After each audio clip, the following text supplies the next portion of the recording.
The views and opinions expressed by tonight's guest and topic of discussion do not necessarily represent the official policy or position of Spaced Out Radio, Spaced Out Weekend, Spaced Out Radio Limited, its hosts, syndicated carriers, or anyone associated with this broadcast.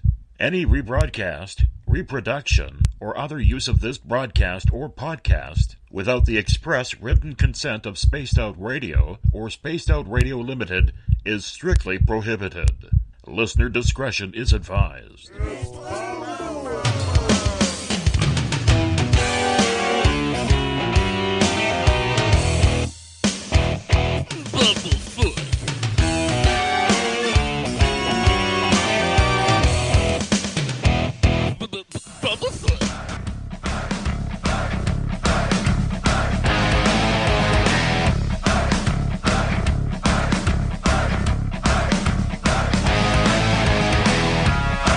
Are you experienced? Stop right there!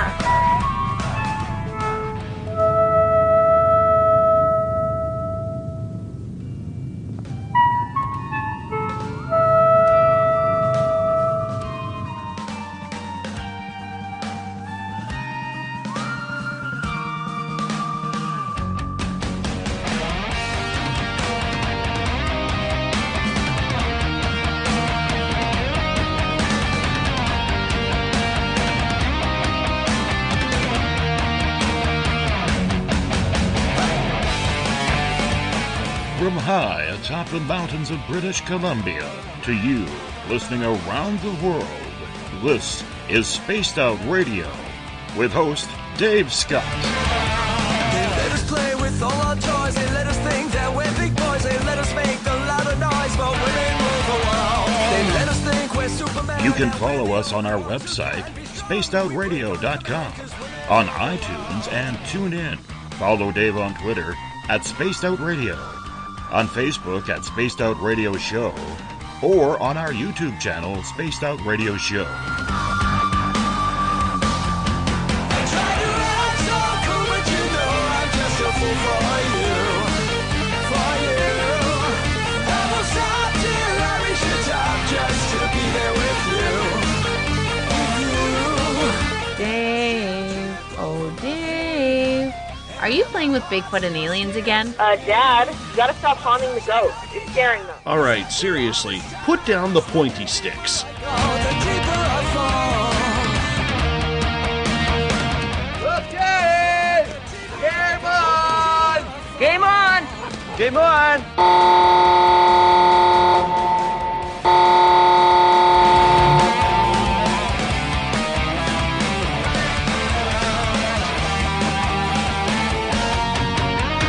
The password is... All right. Buckle up, space travelers. It's time to go for a ride on Spaced Out Radio. Mr. Bumblefoot, Dave is ready for liftoff. I try to act so cool, but you know I'm just a fool for you. Seriously, Dave? Really? Aren't you a little old for a tinfoil hat? Hello. Toby. Bye-bye. Love you. Bye-bye. Please take your seat on my row. We'll let the edge prepare for takeoff.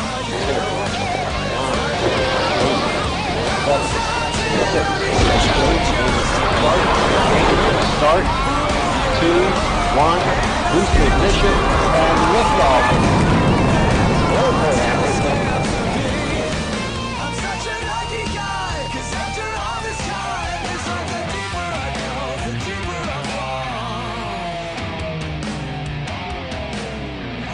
The deeper I go, the deeper I fall. Good evening and welcome to Spaced Out Radio tonight. I am your host, Dave Scott, and it's great to have you along for the ride on this Monday, June 5th, Tuesday, June 6th. If you're on the East Coast, hope you had a great day, night, and previous weekend. We are live right here in the Great White North on the top of the mountains of central British Columbia as we are here 7 days a week. We welcome everyone listening in on WQEE 99 Rock the Key down in Noonan, Georgia, home of the Walking Dead. We are also live as well on the United Public Radio Network on 107.7 FM in New Orleans and over 160 countries around the world. We're live at spacedoutradio.com, Spreaker, KTLK, The Fringe FM, Renegade Talk Radio out of Las Vegas, the High Plains Talk Radio Network, and on Revolution Radio. And remember, the Double R Machine is a donation station financed by you, the valued listener. Head on over to freedomslips.com and donate today. Like our music, get your horns up. Mr. Ron Bumblefoot THAL, formerly of Guns N' Roses, currently of Art of Anarchy, cranking out our tunes. Bumblefoot is the official sound of SOR. Now, you can follow us all over social media. We definitely want you to do that. Follow us on Twitter at Spaced Out Radio. Give our Facebook page a like, Spaced Out Radio Show. On Instagram, you can follow me at Dave Scott, SOR. Subscribe to our YouTube channel, Spaced Out Radio Show. Tune us in on TuneIn. Download our shows from iTunes. We're also on RadioGuide.fm, Player.fm, TalkStream Live, and Stitcher. And, of course, our website is SpacedOutRadio.com. And if you head to Patreon.com for as low as $1 a month, you can become a patron of SOR as well. Now, if you want to take part in this show, you got to do me a favor. This is what I need you to do. You need to sign into one of our chat rooms and connect with me there, because we don't take phone calls here. You go to our website, click on Listen Live, we got a chat room there, either on Revolution Radio, on Spreaker, on the UPRN chat room, or maybe you're one of the lucky few who is part of the Facebook group, the SOR Space Travelers Club. Or if you're on Twitter, do me a favor, use the hashtag SpacedOutRadio. I'll get to your questions and comments in there as well. Now, if you head to our website for $5 a month, you can become an SOR Space Traveler. And as of right now, go to our Spaced Out Radio store. You can pick up a t-shirt, an autographed poster, a sticker, or maybe you want to come up to the 108 Mile Ranch, hang out with old Dave Scott and his crew at the first annual Spaced Out Radio Paracon.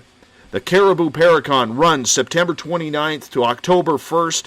Chris Desmarais, already coming up from South Carolina. He is ticket number 1 of our VIP pass. We want more of you there, so you can pick up your VIP passes in our Spaced Out Radio store as well. We also have a news section called The Encounter Online, dealing with all the cool stuff that is paranormal, courtesy of our editors Eric Markham and Everett Thiemer. Check out my latest blog there as well, and if you've had an experience you can't explain, fill out an SOR Sightlines report. Remember as a kid stepping into the dark forest, playing hide-and-go-seek, kick the can, or cops and robbers? And when you couldn't find your friends, there was always that little bit of an eerie feeling that came across you, with every hair on your body standing up.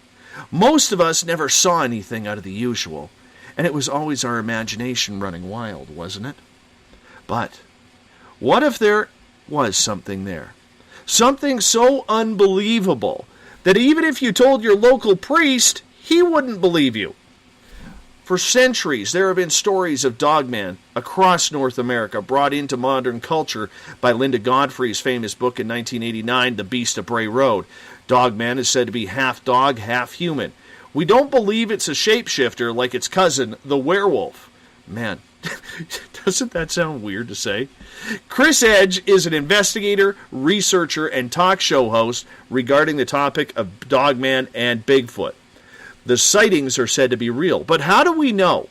How do we know that it's just not upright bears or mistaken identities with other wild animals or just people searching for their 15 minutes of fame?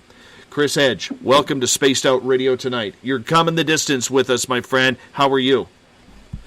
Thank you, Dave. Amazing intro, by the way. I am doing fantastic, my friend. How are you? I am doing very well. I had a very solid weekend where I got to do some R&R and chill out and relax a little bit. I'm feeling pumped up for this one, man, because there's nothing more that I love than being surrounded in British Columbia's nature where I am. And I know there's Bigfoot sightings around here. We've found the prints. The unfortunate part is, where we found the prints, they're about to do a major, major logging cut, which is terrible. I mean, they got to work, but I wanted to go back there, and now that area is going to be absolutely ruined for it. But you know what, man? There haven't been any Dogman sightings here in British Columbia, and considering how many people use the great outdoors here, that surprises me. But before we get started getting into what Dogman is and everything, you're a young guy. You have this curiosity of these cryptid creatures. What got you into this? Well, going back, I was, maybe roughly in early 2000s when Lifetime used to do reruns of Unsolved Mysteries with Robert Stack. And in some of his shows, they had made an episode dedicated to cryptids. They had Bigfoot on there, Skunk Ape, and Mothman. And then they went to do ghost shows too. And I remember the first time I saw the Skunk Ape episode, I was like, wait a minute, like, that's freaky. I thought that was a bear or a gorilla. And then I was watching it with my grandmother, and she said, no, Chris, those things, they're real. And I was like, oh, okay. I'm not going to the Florida Everglades ever now. And then I jump-start to Sasquatch. And then 2009, 2010, I'm introduced to Dogman. And ever since, I took a 5-year hiatus after 2010, and then came back to the game in 2015 to look at Dogman reports, Facebook groups, and other websites and radio talk show hosts such as yourself and Vic Cundiff. And that's where it's all came to be, actually. And here I am now talking to you. Moves fast, doesn't it?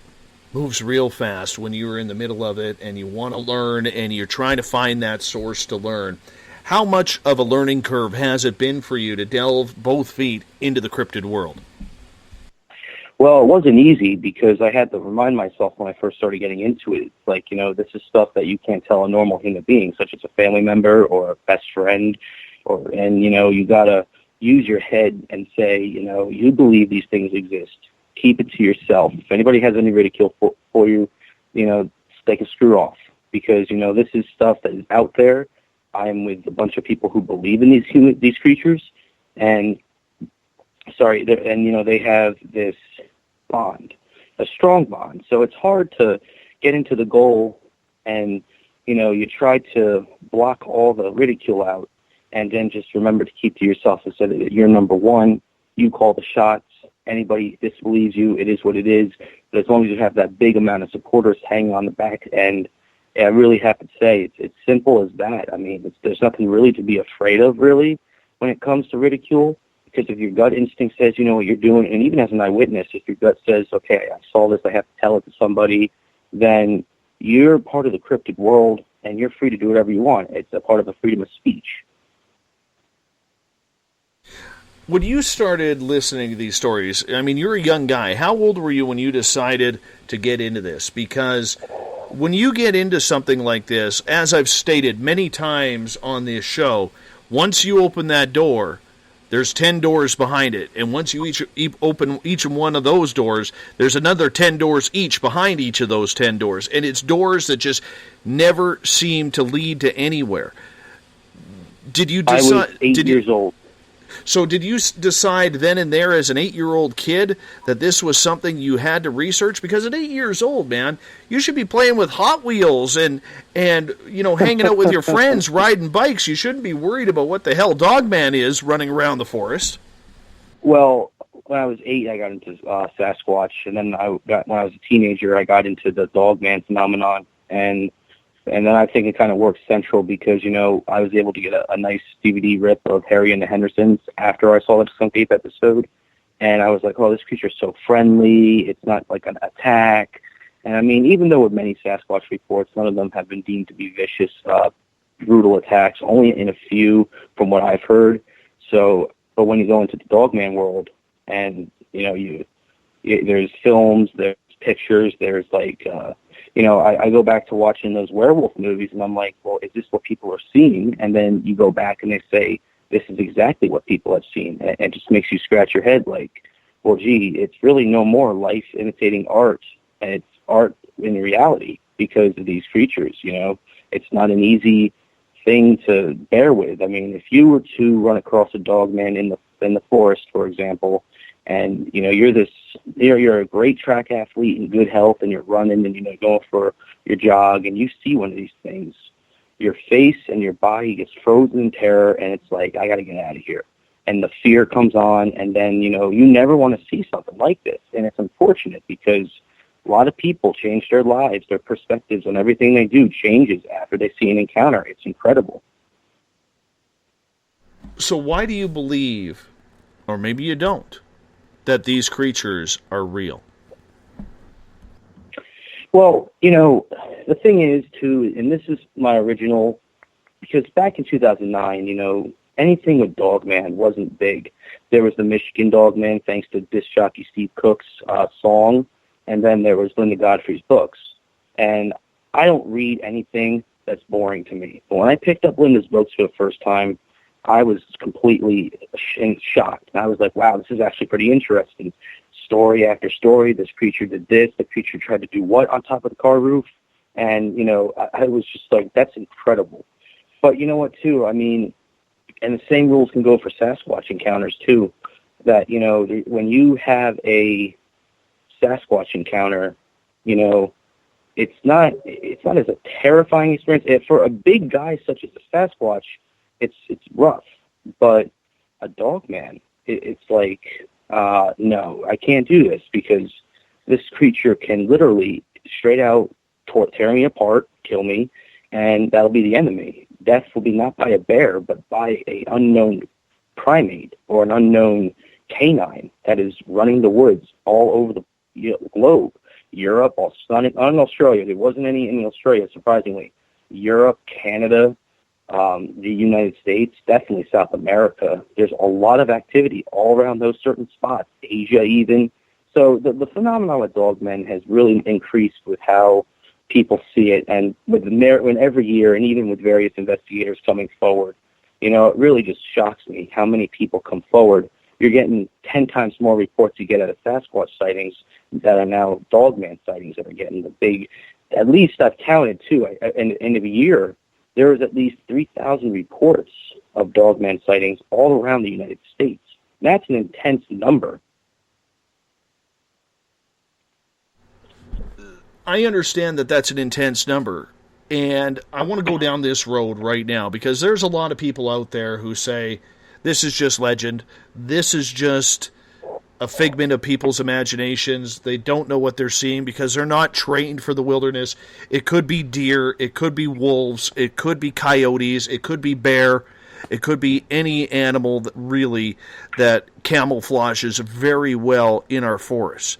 And the skeptics will also hit you up and say, we don't have a body. We don't have remains. We don't have any quality, fur samples. I know one guy who's listening right now, he's going to absolutely love it when I say we don't have any quality scat samples. They always come back as an unknown primate. We don't have much evidence besides eyewitness testimony, along with the idea of, tracks that could be made by humans playing tricks. So we're dealing with something that we don't know truly exists. So how are we trying to confirm, or how can we take eyewitness testimony as fact rather than as, just testimony, shall we say? Well, that's a question that it's going to give the same answer, and it's going to be that because I spoke to Vic Cundiff when I interviewed him this past Thursday, Friday by you guys. I interviewed him, and we did an interview with a couple other of my colleagues, and he even said it was like, some of the evidence that Vic gets delivered to him, it's not a gag order. It's a sign that they say, look, this is what we saw. We don't want to post it to the public. The last thing we want to have is people thinking we're crazy, or we don't want to have any MIBs or government officials knock on our doors because we have evidence here that tells of a creature out there. And when you bring that type of evidence to, let's just say where I live, we have a couple parks. We have even in Washington, there's Yellowstone National Park, and Land Between the Lakes is one.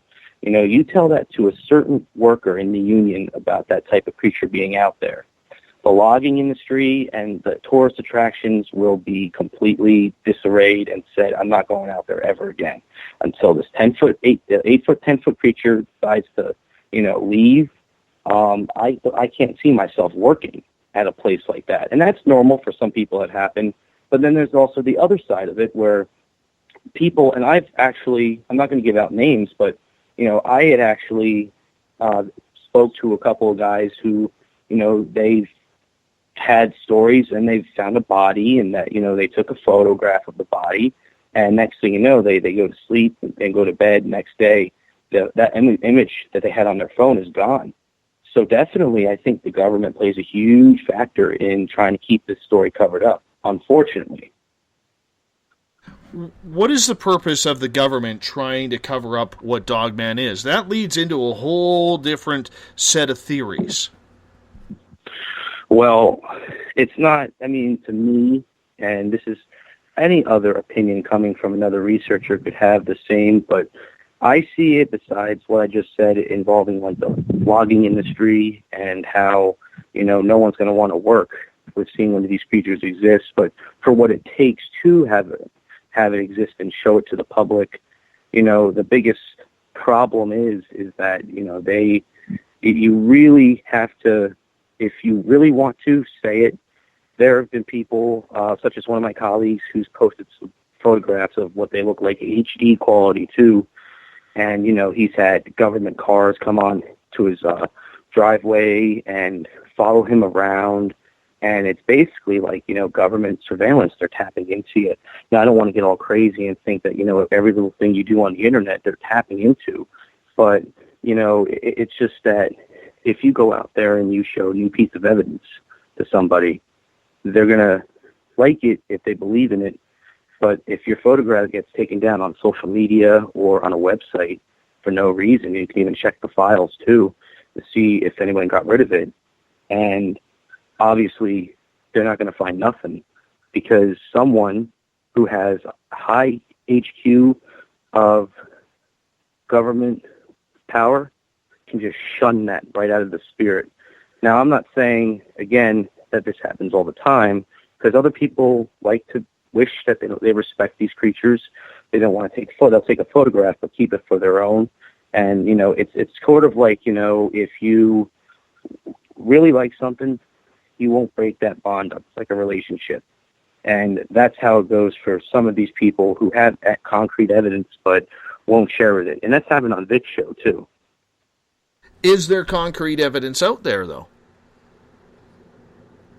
Like, I could tell you right now, anything that I want, you don't know me, and I could tell you it's concrete evidence and that I have it.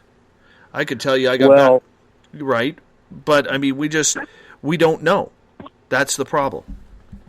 Right. It doesn't surprise me. I'm trying not to answer the same question again, but I'm just saying that, there most likely is concrete evidence. I haven't had somebody come up to me or anybody in the Dogman groups I'm an administrator of try to show us evidence.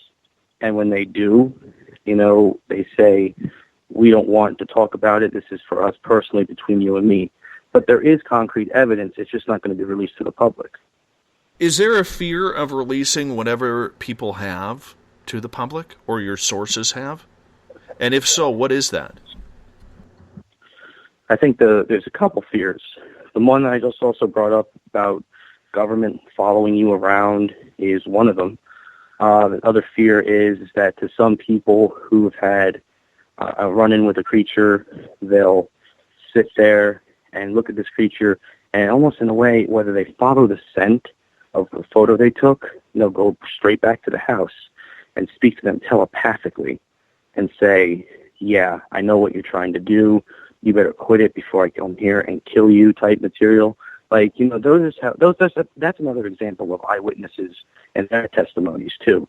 When it comes to telepathic connection, they say, like, this thing can do things to me if I do that to this creature, and it's not an easy discussion to talk about, and I'm going to talk about it, but I'm just throwing in my opinion on it, that those are some of the examples of, like, that's a fear. I would assume the government and Dogman, if they were speaking telepathically to you, would be a much more big enough risk to go out and post that photograph, but keep that photograph to yourself, and that's final. You brought up the government a couple of times. Do you believe then that maybe this Dogman creature is some sort of government scientific manipulation of animal versus human? See, the funny thing is that there's a couple theories that run around, and I've spoken with Jody Cook about it too. He was telling me how they've definitely captured one, because there are bunkers in LBL where one can put as a hideout for one of these creatures to capture and test it, maybe to see what it has, its intelligence meter can be. So maybe they can use it for a super soldier formula. And one that fails goes out and thrown back into the public. And that's one of those type of creatures that, has the attributes of an apex predator or a super soldier type predator that no one can hit. There have been people who've seen one and, they fired a couple rounds at it and it was still moving. Regardless, it could take double-barrel shotgun rounds and even a nice high-tech powered sniper a Marine had at one point saw it and tried to fire at it. But it failed because this thing did not take no damage. So on the government scientific portion, absolutely, they've had them tested. But I also think that there are some that are flesh and blood and ones that might be from an alien race. That's going way down the rabbit hole, my friend. So you think it's an alien race? Well, I don't want to sound crazy, because this is not my theory. This is coming from another member in the group who has a theory on it about a certain type of Dogman that has like a super soldier type look. It's called a fathead, and I call it the Rogue. Now, fathead has obviously a big body, and it will kill anything in its path. It doesn't care. It'll literally just tear down everything. And, people who've been reported to be attacked by one or chased by one, it follows. It'll keep following and following and following.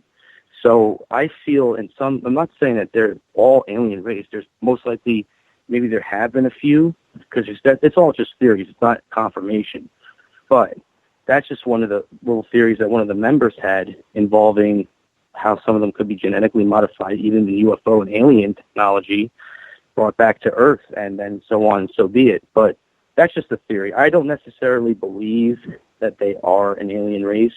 Could they have been genetically modified by the government and used as a weapon? Absolutely. But I mostly believe that they're also flesh and blood.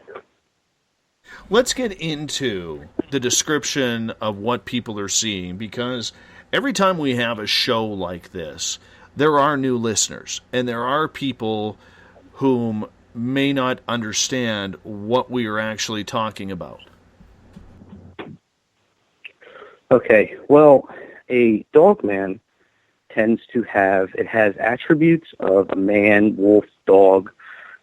There's ones that resemble the ones you would see in your Hollywood werewolf movie, but they have that built look that you would see in those type of movies. And some of them have amber eyes, red eyes, blue eyes, and then there's the type 3s that have like regular primate attributes, like a gorilla or a Sasquatch with a muzzle, or looks like a chow, like American Werewolf in London type. So you've got a couple variations out there, and then the canine types, which are like Timberwolf looks, hyena, Dogman types, as well as Van Helsing canine types. So you're looking at something here that you would see in a Hollywood movie, but it's not a Hollywood movie when you encounter one. Size and shape-wise, they are very intimidating. They're also noted by eyewitnesses to be highly aggressive comparatively to what Bigfoot was or is. So why do you think the Dogman tends to be so much more aggressive? Well, the hard part about it, and thinking about it too, no less, is that each of them have different personalities. Some personalities don't mind you, especially like juveniles, for example.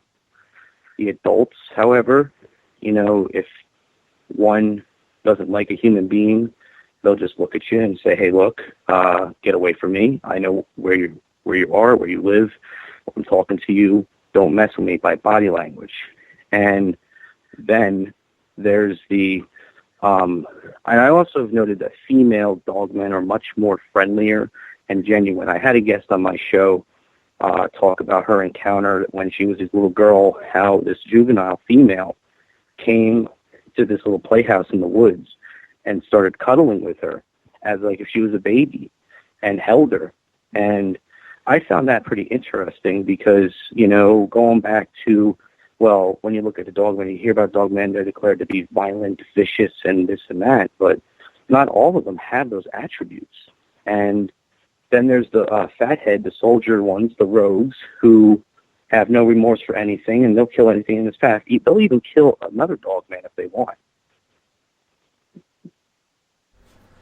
They are spread all around North America. It doesn't seem, though, that a lot of the sightings come in through the West Coast. It seems to be more the prairies out east. Do you think that they are very territorial creatures, or do you feel that they are normally just banditos or vagabonds searching and following wherever the meal trail leads? Well, it's funny how you bring that up, because normally over here in the U.S., dogmen tend to migrate every fall and winter. So when the winter climates change, they transition. Either they'll go from north to south or south to north. So it's a migration pattern. And because where I live, at least, they're making more houses, more condos. So a lot of the wildlife is losing their houses, their homes, because no one out there, like, they're all just cutting things down to make money.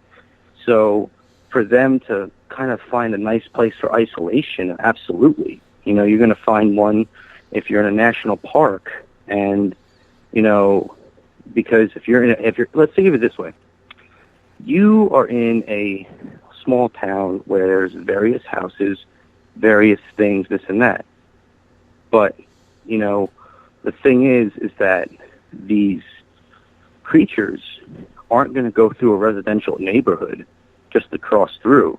A deer can do it, but I guarantee a dogman's not going to do it, because that's too much exposure right there, and that would definitely get them all rowdied up and mad.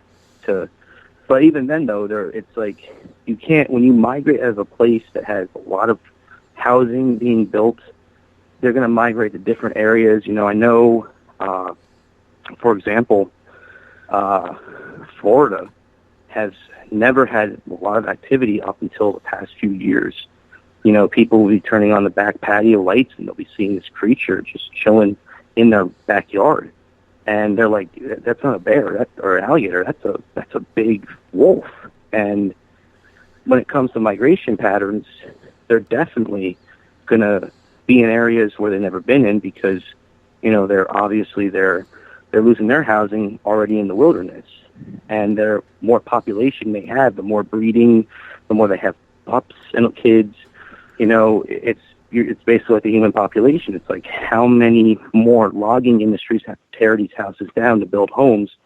For pretty soon, these creatures are going to end up being in our backyard as a pet, even though I wouldn't consider it a pet. A lot of people have reported that they see it running on all fours and then mildly standing up. A lot of people say it runs on 2 feet. What kind of reports are you hearing about that? I hear both. I hear the running on all fours, very similar to the American werewolf, or your typical dog. Then I get the ones that walk bipedal, and then I got the ones that will kneel down and then hop and leap to the other side of the road or to somewhere else, leap on a tree. Those are the reports I've been hearing about. And, it works both ways. I mean, they both can perform, but and regardless the types that they are, like they're going to be, no matter if it's a type 3 or a canine variant 4, one's going to always run on 4s, or one is going to run on his 2 legs biped, because, you know, that's just how they do it, whether it's in a hunt mode or just to trying to not put on a show, but whatever instincts it takes for them to move on. But to answer your question, yes, both have been able to walk on all 4s, quadruple, and there's been others biped. So for a lot of people who are unfamiliar with the Dogman, they confuse it with a werewolf. I do that still. I still do not know the difference between a werewolf and what a Dogman is. So break down what the difference is. Okay. Well, a Dogman will be, like previously stated, you know, tall, muscular, and will have a snout. Some don't have tails. One of my friends and also part of my co-host, David Kyleman, also said for the record that he had seen one that had a tail on it and ran on all 4s. So we would classify that one as the Michigan Dogman. And, you know, some have tails, but there's never been a full report after the past 50 years of this getting big. No one has reported seeing one transform when there was a full moon. But there has been reports of those being sighted when they were with either clothing on them, T-shirt, or a thing of jeans. So it might end up being, maybe it could be a werewolf or a shapeshifter, who knows? But 90% of the time, the reports that we get are just full-on fur, you know, black fur, genitalia, a snout, pointy ears. Your typical looking werewolf, but it doesn't have attributes of a werewolf. I find it's just an amazing type creature because it's said to also carry very, very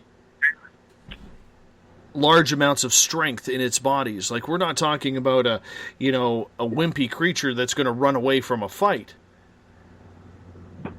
Absolutely not. And it's funny how you bring that up, because I had interviewed Jody Cook earlier by me yesterday, and Jody was even telling me how, like, you know, and I even said to Jody too, because we both agreed, you know, to normal people who don't know what these creatures are, this is like they think of the lion or the tiger as the apex predator of the jungle. I consider Dogman to be the apex predator of the jungle. You know, a lot of people lately, I forgot where he told me this was going on, but in one of the areas he's from, or one of the places he collected a report from, I don't know which one of them was what, but he had said that there were these, there was a, hold on, I'm trying to think real quick, I just want to make sure the right information. He told me that grizzly bears, Kodiak bears who are in the wilderness, they've been seen reported with broken backs and their chests been punched in, and it looks like they're slowly dying. So, and another Kodiak or another grizzly wouldn't do that unless it was a predator threat. But the damage done internally is what animal, what Kodiak, what bear could do such a thing. So there's definitely another animal out there that was able to break some other animal's back strong enough, and it definitely can overpower a gorilla, a shark, and most likely, I mean, even though that we don't live in this time period, but, you know, if we saw Jurassic Park in real life, I mean, you know, who knows? It might be able to take out a dinosaur. But, you know, it has such a strong attribute, muscular and tone-wise, that this thing can jump through windows. This thing could, you know, jump 7 stories high off an apartment complex, and it could, you know, it can kick cars. It could literally overhaul a large amount of people if it wanted to by stomping on them or kicking them. They have strong force, and it's not just flesh and blood. Those who believe in the whole supernatural side of Dogmen believe that that's how they get their side on how they're so strong. But there's been reports of flesh and blood even then. Just, like they'll take out anything. They'll rip a door handle, like they'll rip an entire door open, and it's just like, it makes you scratch your head. It's like this thing, you can't even get away from it, even if you wanted to, because of how strong these things are. Has anybody ever eyewitnessed an attack from this creature on, say, another animal? Like, are you asking who, if someone was attacked by one, but they let's say we have a hunter out there hunting deer. Okay? Hunting deer, and they decide, and then all of a sudden they come across a dogman that is hunting deer. Have we had any reports about that happening? I think there was a couple stories, I think, of a hunter who, and this is also seen in Sasquatch too, when a creature such as a dogman or a Sasquatch, when they enter a hunt mode, they'll look at what they're seeing, and if a hunter's near, they're going to ignore the hunter.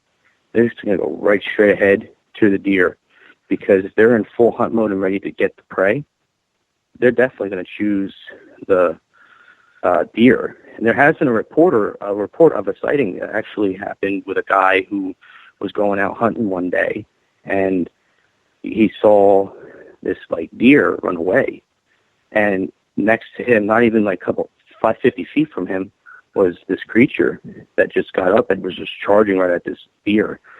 So definitely, hunters will see them chasing deers, and they will be ignored because, a dogman's got their prey all set up. They're not going to go after this hunter now, and lose the opportunity at getting their prey. Has a hunter or any stories about anybody in the wilderness ever had their prey stolen? Maybe they shoot a deer or a rabbit or something along those lines. Have they ever come face to face on having to choose survival versus getting their dinner? Oh yeah, there some of the reports that we've collected, because I'm also a member of the NADP, the North American Dogman Project. Some of the reports that came forward on campers at night hearing these strange sounds, and even if there's a deer carcass that's a deer's dead, let's just say the hunters, for example, they'll leave it there and they'll camp there for the rest of the night, and they'll hear these noises and hear this creature just pick this thing up and run away with it. There's a story that happened in Wisconsin, and it was a story of a guy who was working for the local DNR, and he was picking up a deer and putting it in his truck and went to go fill out the paperwork, and this creature just got up, came out of the blue, and was literally struggling to get this creature out of his back seat or his back of his truck, before the creature ended up going next to him, trying to open up the other door, which he didn't. He just sped off. But when it comes to hunters and even eyewitnesses who pick up roadkill that work for the state, they even say, they're these creatures, I can have, if I wanted to hunt bear, but I can leave a thing of bait out, and I put that bait there, I'm gone for 2 minutes in the tent, I come back out of the tent, and then boom, it's gone. And no sudden footsteps either. It was all quiet. And they'll say their prey was not taken by a bear, and they'll look at the claw marks on that tree. And I'm not a doctor on that part, but they could tell that's big long claws like that a bear don't have. So they're definitely taking prey. If they can't find anything, they'll take prey. And if it gets caught on a game cam, then it's the perfect time to get caught, because, they'll do their best not to expose their face, but, there's various reports of people getting their prey taken away. That would just be eerie. You finally get your hunting kill, and there's a lot of hunters in this area, pardon me, who are out there on a daily basis. And, whether they've got their deer tag, their bear tag, their moose tag, whatever they may have, okay, they're out there battling the elements. But when you come across something that isn't supposed to exist, how startling have these reports been for a lot of these hunters? Well, some of them aren't hunters, but some of them were just eyewitnesses who saw it. There was a story that Vic had on he had a guy come on his show. It was, he aired it sometime early in the year or last year, I believe. One of the two. But anyways, it was a young guy, he's like 20 years old, and at the time, this is in 1981, and he was driving alongside this road. Next thing you know, this creature almost like decided to hop in the front seat on the passenger side and tried to lick him, and like was like literally grinning at him with his teeth out. And the guy said on this episode that he was so distraught by what he was hearing, what he was seeing. He had told Vic, he was like, I'm never, ever going back to this place ever again. I don't want to go out camp even. I don't even want to go out for a trail run because what I saw that night scared the living hell out of me. And the same rules apply to those who, hunters, like there was a fisherman in LBL, and we'll get into that one in a little bit when we get to the LBL saga. The fisherman will see things like that. And there was a fisherman who was, I think it was in Michigan. He was leaving home for the day with his buddy, and they had something swimming coming right next to them, and it was this big dog. They sped it up and got out of there, left the boat, got into their car, and just left because. And they reportedly, according to the story, they say that they never returned to the site because they did not want to deal with such a creature in that area. Because if next time, if I'm there by myself, I could easily be lunch to them, or it could be a game of hide and seek. For so many of us, this creature is very hard to believe in. Okay, the information seems very, very skewed. It seems very, very uncommon, hypothetical in ways. How do you take these reports seriously that are coming in? Well, see, the thing is that when I speak to people, or because I am an administrator on a couple Dogman groups, we've had some people tell their stories not on a big show or any other show, but they'll tell it through the group posting it as a post. And we had one guy who always used to go outside at night. He lives in Germany. He always goes out and has a smoke. But ever since he had his Dogman encounter by this cabin that's close to where he lives, he is definitely afraid to go out at night. He doesn't like to go out at night. If anything, he shuts all the windows, shuts everything, makes sure they're blindfolded, blinds cover him up, and he just sits there and he'll smoke inside, because he's like, I just don't want to go back out there. There's something out there at night. I don't even want to go back out there during the daytime because it's just a traumatizing event. And that happens to a lot of people. There's so many that are traumatized by seeing these things that all of their daily activities are living in fear to hope that they don't see this thing again. It's common. But for them, when they tell some of their stories, when it comes to disbelief or BS, some people will come in and troll around and make a joke about it, and we get rid of those people. But most of the people that we are in contact with in this Facebook group, they're very genuine. They say that we swear we'll take a lie detector test or, whatever it takes, because to prove that what they saw was not your average bear or dog. It was a creature they can't describe. And it's hard for them because so many people get so wrapped up in what's happened with everything that we've came across from what they talked about and researched and encountered, that their daily lives change. People won't go to work until 9 o'clock in the morning when the sun is at full rise by me, and they'll leave work at 4 or 5 during the daylight savings time before it hits dark, and when they'll get home by the sunset and go indoors all day and all night and won't wake up and won't exit that house. Even if they had to rush to an emergency, they won't leave the house because it's just completely that whole fear factor of this thing could be out there waiting for me.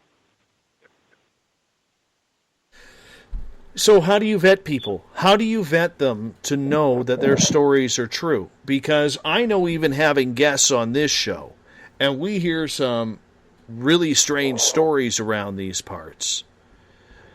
You know, how do you vet them to show whether or not they are telling you the truth? Well, first and foremost, and this is the type of practice that I've done, even though that I wanted to be a psychiatrist for the longest time, but I didn't want to go to school for all those 8 years. But, you know, everybody who has a story, I'll private message them and have them tell me the story left to right from start to finish.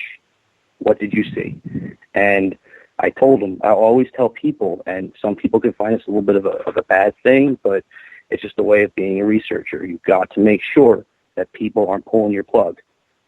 And I'll say, hey, you're telling me the truth, correct? You're not BSing me? Or, you know, I'm telling you right now, you better not be messing around with nobody in here. You're going to tell me the truth. And this is what you've seen. This is a research group. Everybody here has stories, but I want to know what you're telling me now is authentic. And then I had a private phone conversation with one of the guys who had an encounter when he was telling me it from left and right after I said it to him.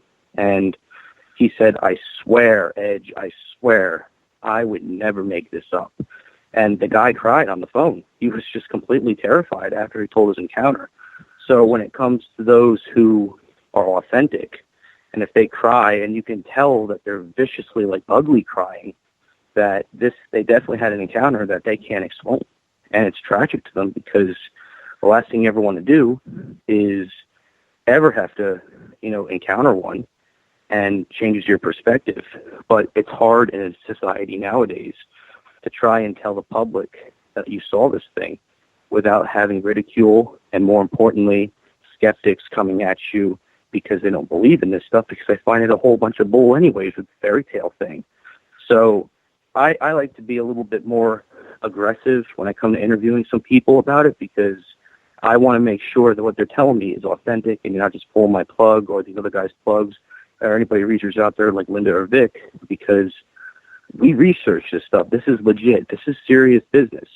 And, you know, you got to be honest and tell the truth, because you bringing me this report or you telling me your story, it's going on the record, and it's going to be authentic, and, you know, that's all you got to say after that. And but most of the times I've came out with with those questions, you know, they'll be like, oh, I swear, I'll take a lie detector test, this and that, to prove it, because they'll still stick to their stories. But also, too, I don't think a lot of people tend to, some people make it for 15 minutes of fame. Like, they'll post photographs of, like, bushes and blobs of anything out there that looks nothing. Like you see as a Dogman, they'll take photos of trees. It's called pareidolia. And those are the type of people that we hit on and say, look, you better be telling us we don't see nothing in this photograph. I had one guy who was in a couple of the groups who always kept posting pareidolia. It was just a bunch of trees and a bunch of grass. And, you know, every time I tried to give him an answer to say, look, can you tell me, what is this? No response. So I could identify who's BSing and who's not BSing. We only got about 2.5 minutes before we go to break. What is, in your opinion, a person's best defense if you come across a Dogman? My personal, I'm going to be honest with my personal defense is when I go into the forest now, I'm bringing tennis balls. There you go. That's actually, and I'll tell you the truth, that's actually a good, smart tactic, because I'm one of those guys who is against killing one, but I will be pro-kill if I have to. If I have the last resort, if this thing's going to come right at me and try to hurt me, I'm definitely going to use action. I'm going to fire a gun. But also, learning from a couple other researchers, some have used air horns. They've downloaded apps on their phone for air horns and sirens because, I guess, from what I was told, they don't like the noise. Their ears are sensitive, and they'll leave you alone. But it's not like you can't just go up to one of them and like act like you're going to attack a bear or like you're going to scare a bear off. These creatures have to be scared to an extent in order for them to leave you alone. Air horns and sirens is what I've always looked at as a way of getting away from one. But if you have no choice, if you have to, shoot it. Tennis balls, my friend. A dog can't live without a tennis ball. I have yet to find a dog who can. I'm bringing tennis balls into the forest, man. I'm waiting for the encounter that says, "Hey, I gave the Dogman a tennis ball, but he didn't like it. Threw it back at me like rocks with Sasquatch." You know what's funny is I actually had a dog, my favorite dog I ever had, and I bought him tennis balls for Christmas one year, and he didn't like them because they were all different patterns and stripes and circles and all this kind of stuff. He didn't like them. So I had to take them back to get him green tennis balls because that's what he was comfortable with. It was ridiculous. Taking back a Christmas present for a dog because he didn't like the tennis balls. Imagine. Man's best friend even doesn't like, is very picky. Exactly. We are right up against the break here. Hour number 1 of Spaced Out Radio is in the books. We got 2 hours of cryptid talk left with Chris Edge, investigator, researcher, radio show host on the topics of Dogman, Bigfoot, and other cryptids that are hanging around the woods of North America. The sightings are there, people. They are there. Whether or not you want to agree or not that these creatures exist, too many people are seeing them. Too many people are seeing them. And not everybody is going to make that mistake. You're listening to Spaced Out Radio. I am your host, Dave Scott. We'll be back with hour number 2 right after this. Coming September 29th to October 1st, the first annual Spaced Out Radio Caribou Paracon. Hi, this is Dave Scott. The event will be held at the Spruce Hills Spa and Resort in 108 Mile Ranch, British Columbia.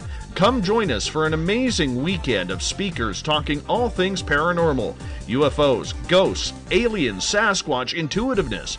Listen to great speakers like Miriam Delicato, Samantha Mowat, and the crypto guru, Ronald Murphy. Get your VIP passes by going to spacedoutradio.com and clicking on the Paracon banner. Come to BC, where the paranormal is waiting for you.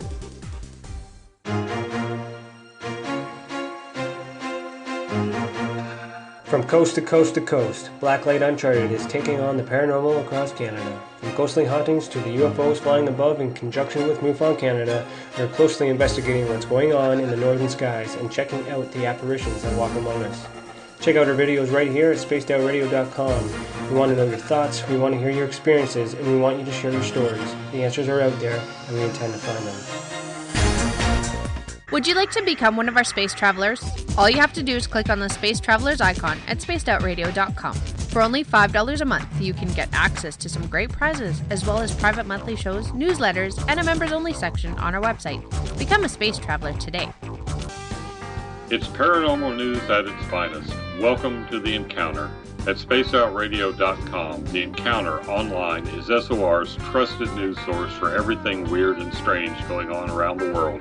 This is news editor Eric Markham. Our team of journalists are scouring the planet for those strange stories that rarely make the mainstream. No fear-mongering or fake news here. Head over to spacedoutradio.com and encounter The Encounter.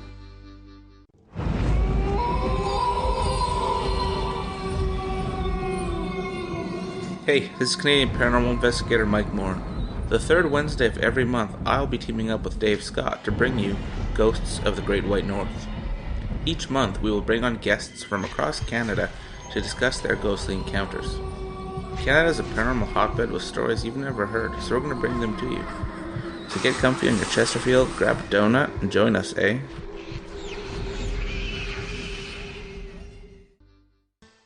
Have you had an experience you can't explain? Had a run-in with ghosts, maybe Bigfoot, or seen lights in the sky? Hi, I'm Mike Schmidt from the SOR Sightlines. I'm here to investigate your sighting. Head to spacedoutradio.com and fill out a report on the Sightlines. All your information is 100% confidential, and I will help you figure out what you've been seeing. File your report and let's find out the answers together.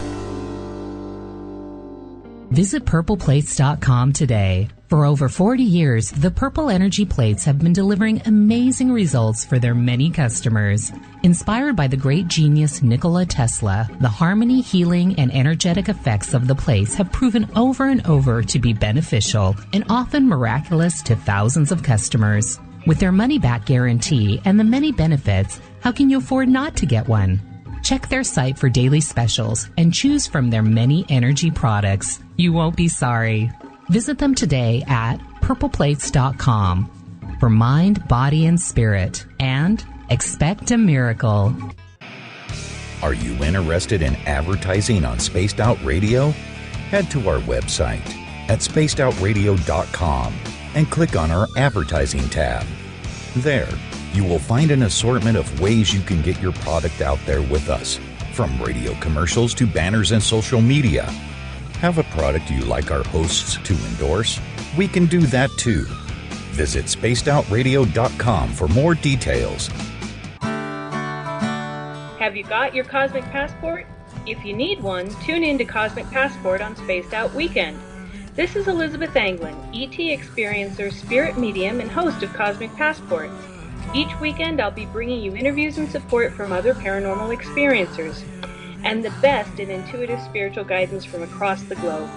It's all happening starting at 9 p.m. Pacific Time, midnight Eastern, on spacedoutradio.com. From British Columbia to Northern California, Pacific North Weird has Cascadia covered. Check out our feature videos at spacedoutradio.com, where I, Vincent Zunza, and my super sleuth partner Alexandra Sullivan track down the weird and strange stories from around the Pacific Northwest. From Bigfoot to Mel's Hole and everything in between. This is what makes life exciting. So why report the normal when we can report the Pacific North Weird right here at spacedoutradio.com. Oh, there's only one way to rock. Loud and proud. In high definition. Radio 702 rocks. Las Vegas. Every Saturday and Sunday night, as Dave Scott wanders aimlessly in the wilderness, you can come hang out with me, James Tyson, in Spaced Out Weekend. Starting at 9 p.m. Pacific, midnight Eastern, I'll take you along as we talk with some of the best experts in their fields. SpacedOutRadio.com is the place to find us. So sit down, relax, put your feet up, enjoy the topics like the paranormal, supernatural, intuitiveness, and so much more. Hope to see you there. Don't have time to listen to Spaced Out Radio Live? Wherever you are, the car, the office, the shower, or even if you're traveling, we're right here for you. Each Spaced Out Radio show can be found on iTunes, TuneIn, and on our YouTube channel, Spaced Out Radio Show. It's the perfect way for you to catch up on our shows. For more information, just head over to our website, spacedoutradio.com, and tune in to us today.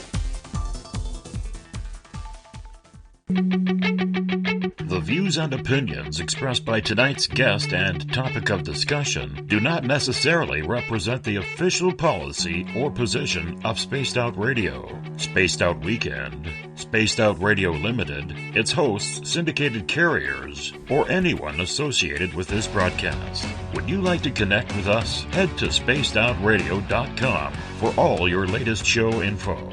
And hit us up on Twitter using the hashtag Spaced Out Radio.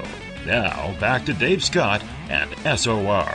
Welcome back to hour number 2 of Spaced Out Radio tonight. I am your host, Dave Scott. Great to have you along for the ride. Tomorrow night on Spaced Out Radio, starting at 9 p.m. Pacific, midnight Eastern Time, Elizabeth April is going to be back, connecting with you, our monthly feature, as Elizabeth comes in from Toronto, Ontario, to help us connect with the higher self. We all got it in us, apparently. And we're going to learn about that tomorrow night at 9 p.m. Pacific, midnight Eastern Time, spacedoutradio.com. We want to welcome in everyone listening in on WQEE 99 Rock the Key down in Noonan, Georgia, home of The Walking Dead. We are also live on 107.7 FM in New Orleans and over 160 countries around the world. Thank you, UPRN, for being with us and letting us be your nighttime show. We are live as well on KTLK, The Fringe FM, Renegade Talk Radio out of Las Vegas. And if you're listening in on Revolution Radio. Remember, the Double R Machine is a donation station financed by you, the valued listener. Head on over to freedomslips.com and donate today. Bill Cardwell has set the password for tonight in the SOR Space Travelers Club. Phallosyloquence. Phallosyloquence is your password. Make sure you use it wisely, Space Travelers, as Bill sets the password each and every night right here on the mighty SOR.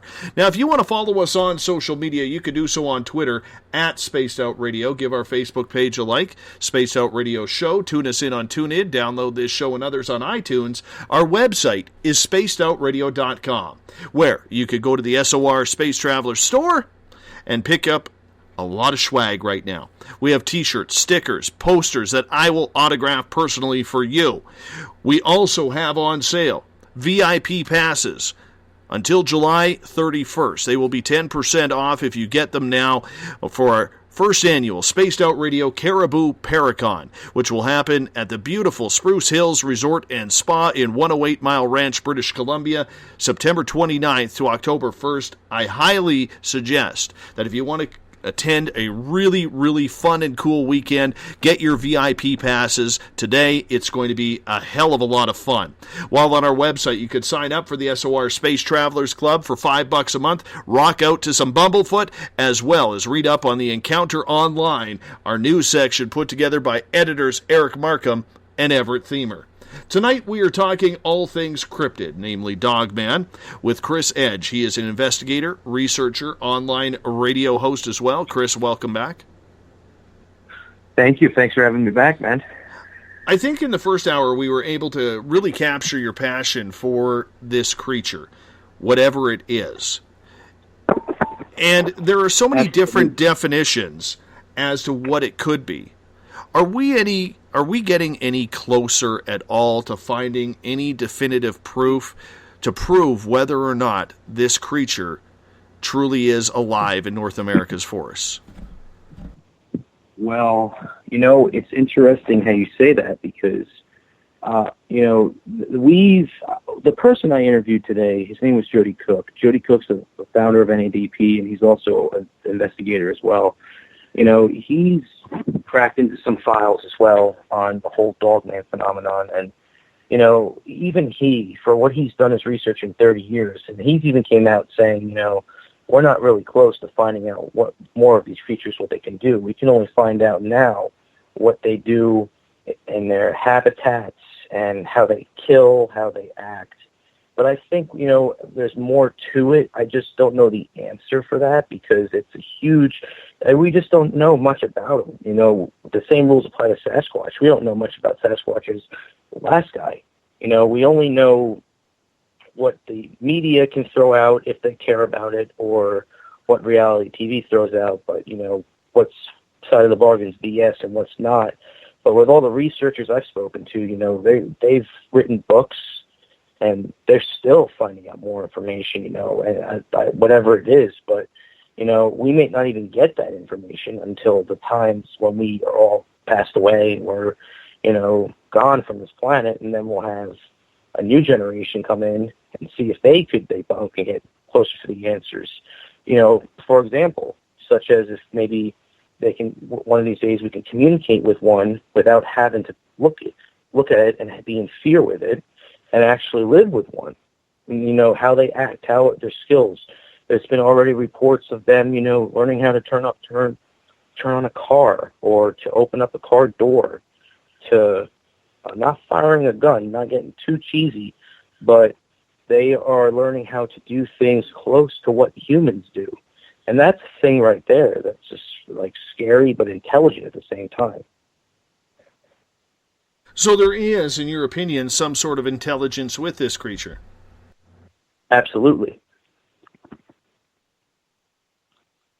You see, like some of the things that come around from some of the stories I've heard is that, I had a guest on my show because I had done a 30th anniversary Dogman song special, and one of my guests on the show was telling me how he saw one and like up close, and how every time he turned his back to walk, the creature stopped walking, but it was hidden from him in distance.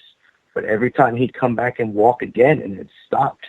So they're intelligent enough to they can mimic the tracks, as well as like Sasquatch can mimic voices and mimic like regular screams of a deer or a bear, and they can mimic other human beings. I mean, not in a full general 100% mimicking voice, but you know, they can definitely fool you for a different animal when it's really them. Do they mimic other creatures, as far as we know? I haven't really dug deep into that, so I don't necessarily know. If it is, it wouldn't surprise me if they have, because the reports of how some of the hunters have felt that or heard like a nice, like a similar mimicked voice of not a voice, but like of a regular how a bear roars. A dogman can pick up on that and roar like the exact same way. Just it's a little, no, not fully 100%, like I said, accurate, but it's close enough. And, you know, think of it like the werewolf howl from American Werewolf in London, for example. You know, that is like a howl like that can mimic such a predator, such as a cougar, a bear, and even an elephant can mimic that noise. And it's just like a goosebumps and like very like frozen look.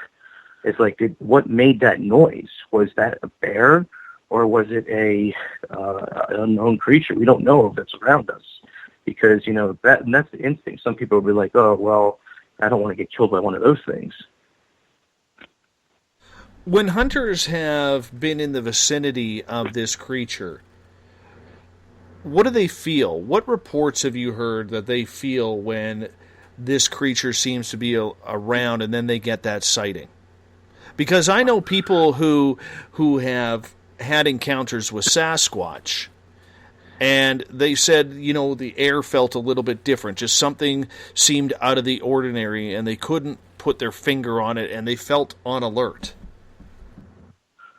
Well, you know, first instinct, I think, when anybody goes into the woods is their paranoia will get to them and say, you're being watched. Because when you're deep, thick into the woods, and you're all alone, you have camping gear, if you have a gun, if you're smart, you have a gun, and, you know, your instincts is because you're all alone, you're going to have creatures going to be around you, whether it doesn't have to be Sasquatch or a dogman, it could be bears, cougars, or bobcats, you know, they're all over.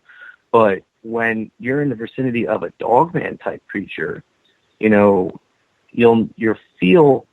And like it goes back to the one guy I just spoke to, that, you know, when the creature can mimic your footsteps, how it walks, and it, you know, you stop and it stops. You turn around to see if anybody's following you, because you can hear like rustling in the leaves and trees, and, you know, then your mind begins to get a little bit of your brain. Your thoughts are like, you got to get out of there, and, you know, a creature can literally go as far as, you know, mimicking. And when it comes to being in the wilderness alone, because you could step 1 foot into the woods in dogman related territory, and you could be about maybe 4 miles away from the one dogman that's in the woods, far on the off the end, and they can still hear you. They'll be able to hear your scent and smell it and know where you're at.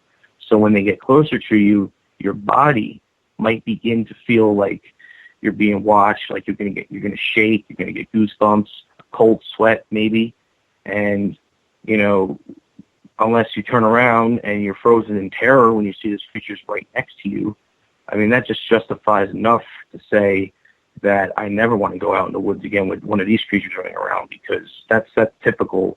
That's a good. I could be a great lunch to this creature. So, in conclusion, they're very, very, very. When you're in the wilderness, when they know you're there, you can even like pull up to the park and log in to the park to say how long you're going to be in the woods for, and they'll still know you're there. You know, it's like they can sense it, and then that's how they kind of circle around like a group and just watch and see how any camper goes in the woods, because that's their territory. And the last thing they want to have is invaders destroying it or ruining it that'll create a problem and would result into an attack. So when this creature is in these vicinities that it's seen in, are multiple sightings in that area, or is it like a one-and-done sighting? So let's say I'm in the park, or in the forest right by my house here, which is literally about a mile away. If I saw one there, is that Dogman territory, or is the likelihood of me getting a multiple sighting of that creature in that area slim to none? Well, the thing is that a lot of people, and this is another, going back to Linda Godfrey's one case, as well as going into what my opinion is on that. For the longest time on Linda's stories, when she was first coming out with it, it was just one creature being spotted.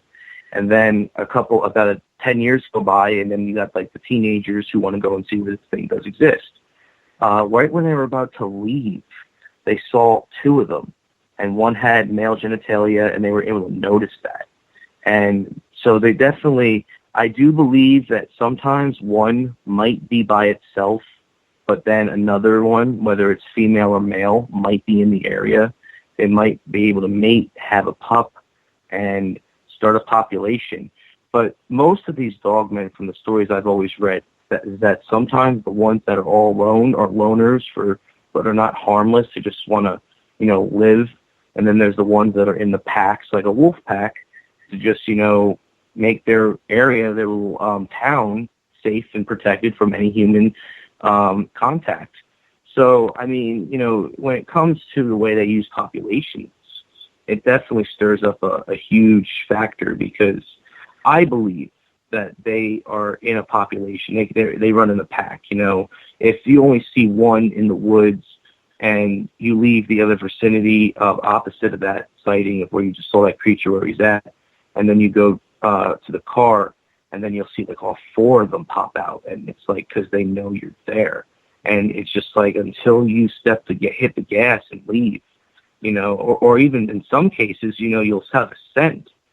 They'll pick up your scent and they'll follow you back to your house. They'll have a pack of them with them, just looking at the house and just walking around it, and it's crazy to think. And what I'm saying might be a little outrageous, but in some of these reports I've gotten and listened to on Vic's show, and as well as stuff I've read, looked up, they don't leave their other pack behind.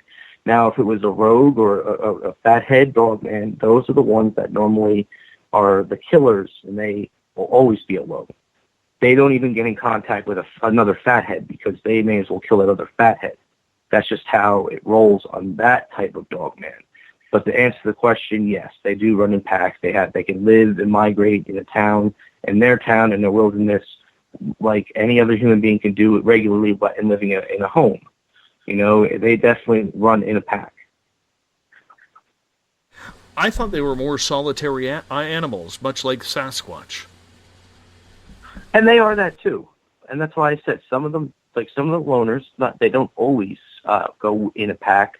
Some just, they just do their own thing. And, if you see one, they'll look at you and then, back off. If one's not, if one's already eaten, it'll just get you out of there. If one's not eaten and it's starving, it'll look at you and be like, ooh, dinner, and chase you out of the woods. And those types, they'll just stay away from any human contact in the woods, but they'll chase a human out of the woods. There's been reports of kids who went into the woods and they thought what they saw was a puppy or a dog, a lost dog.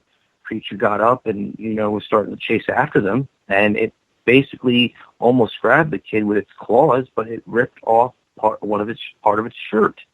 And I don't know much more about the story besides that incident, because I think it was in Linda's blog, but it was basically some of them love to be left alone, whereas others love to be with the pack. The ones that like to be alone, they're like the typical loner, leave me alone. I just live here. This is where I want to live, breathe, eat, and die. And that's final. Let's get to a question from Ron here. Ron is asking, what percentage of hunters do you estimate never speak of their encounters? 85. I thought you would say higher. I really thought you would say higher. Well, it's interesting because hunters, we've had in these groups, and I'm only going by the groups because this is where we get most of the stories from, and the hunters who are telling these stories, they come from the, they do, and some of them still do their material, like they'll go on nature walks or go camp, but like most of these hunters that come forward to us, and they even say, and they have family with them, they're like, look, I know there's a certain spot where you can't mess with one of these creatures, but they'll always come out and tell a story because, when you try to explain to the newspaper that you saw this dog-like creature that had pointy ears and looked like a werewolf, it's not, you can't, they're going to look at you and be like, you're just watching way too much TV. So who do they go to turn to? They go to turn to those in the Facebook groups, or they might call up Linda or Vic and say, look, I think I saw something that resembles what you guys talk on your show, what you write in your books. And we've had it happen a lot. I think as of late, because we've had a guy come on, he's always on Vic's show telling secondhand stories, and they've had a bunch of people from Texas come on the show. Well, not come on the show, but come to the group because of this guy who goes on Vic's show, a lot of Texans. And some of them are hunters, and they've been hunting all their lives, and they've never seen this thing.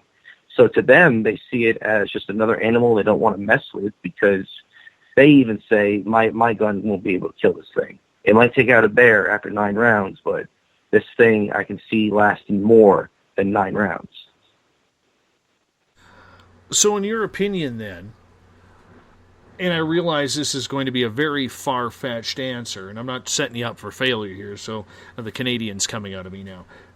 But it's all good, buddy. In your opinion then, what type of population are we talking about here? Population as in their territory, or human territory? Just in general. Like, do you think Dogman has a large breeding population? Would you say there's maybe 500 of these in North America, since they're spread around but not seen very frequently? Would you say there's 1,000? I would say 1,000, yeah, roughly, because, real quick, going back to my whole rant on doing the, when it came to how population for us as humans, where I live, they're building more and more homes. And these are creatures that have children or preteens and juveniles, and they, they're just trying to live their lives because the way they look, you can't go out, they can't go out to the public and, say, hey, I'm here, guys, hello, and without having them run the other way screaming in terror. So, they choose their best instincts to keep them, when it comes to population. They definitely, there's been reports of them living in abandoned houses. I brought up LBL with the bunkers. There's been reports of them actually, back to another story I did earlier with the girl with the playhouse, there was reports of dogmen just relaxing in these playhouses, as a way of sanctuary because, of all the funding and building, a lot of their wildlife, it's all going away. So they have nowhere else to turn to. They can't just commit suicide themselves unless they fought another dogman and they somehow lost. So they got to find alternatives in order for them, even if it takes them running across like an abandoned, not an abandoned town, but a street. If they just run through there and sneak through to get to this other part of the woods, so they can just meet up with the rest. You've mentioned LBL a couple of times in the first hour and this second hour. Take us through what LBL is. Awesome. This is a good one. LBL, Land Between the Lakes, is a national park in Kentucky, and it kind of spreads between the lines of Kentucky and Tennessee. Before 1963, it was called Between the Rivers. And then JFK and the industrial industry decided to come in and change it up a little bit to make it more of an effective national park, because there's residents that also live in LBL. There's, diners, there's like work areas, and there's houses, and they, all following the same protocol by living there. It's a huge park, and it has a bunch of activity. There's cemeteries there from the natives. There is Indian burial grounds. There was a hotel. It was called Hotel California, where a teenager was a vampire and literally did a legit real life Lost Boys and recruited vampires for his cult. Satan worshippers and KKK incidents over there too, with supernatural powers and stuff like that. It's basically like LBL is like Waverly Hills Sanitarium and in a cryptid discussion, because there's so much action. There's so much carnage and so much crazy encounters, and the locals, they know about it, but they get angry when a local, like a non-local individual who comes in to take a look at LBL, they'll come in and like, look, we know what goes on around here. You gotta leave us alone. Just don't bother. Go home and leave. We know about this stuff. So they don't want to hear about it. That's like Point Pleasant, West Virginia, for example, with the Mothman. Like they know it's there, and they don't want to be ridiculed or made a laughingstock out of, because people have seen these things and they don't know how to describe it because it's so rough. So LBL to me is like the best hotspot for activity, paranormal or cryptid. It's all there. So with this LBL, do we see a lot more action in that area? Absolutely. If you want me to get into like the murders? Yeah. You can get into anything you want as long as it leads towards Dogman. All right. Well, there is, and this has been going back since the past for a few decades now. There's this place in LBL, and it has a bunch of housing, it has a bunch of residents, and in this residence, her name is Jan Thompson. You've probably heard of her, and you've probably heard of Barton Nolly too. He's done some reports on LBL as well, but Jan lived in LBL for her whole life. She isn't speaking it nowadays or even comes out to the public because of some ridicule that's happened in the past few years with her, but, we don't know what's going on with her. But anyways, LBL, there's a creature there called the LBL Beast, and the beast has similar attributes to a Dogman. It has the body, it has the pointy ears, it has the eyes. It kind of looks like a bat, but it has like a bat face, but it's definitely not a bat. And some people believe that it was an angry shaman who was killed because he used his powers for evil as a supernatural. Now we're getting to a supernatural lore of it, and tried to just, when they finally killed him, he cursed the place and said, I want this place to be my spirit running around and being the hot spot for any activity that happens in the future. And Jan was growing up and hearing this story, and she was like, that's a little outrageous. One of her cousins was coming home one day and said that this creature tried to grab him off his bike, but it failed because I guess it got caught up in a tree branch. And when she found out about that, she was like, oh, there's definitely something here. And then there was an incident that happened, and Jody Cook told me this story just today, and everybody else didn't know about it because he had just gotten this email. He had gotten an email from a guy, a fisherman, who used to fish at LBL back in the 70s. And one day he was fishing, and he was out, and he saw this tent. And there was a creature, like literally getting ready to go inside the tent. And this couple came out. So when the creature literally lunged at them, pulled them both to the ground, and started to tear them up, maul them. The guy literally, it was so terrifying because you can hear the screams that this creature was making alongside the victims that this creature was killing, that literally the guy urinated in his pants. And he was frozen in terror.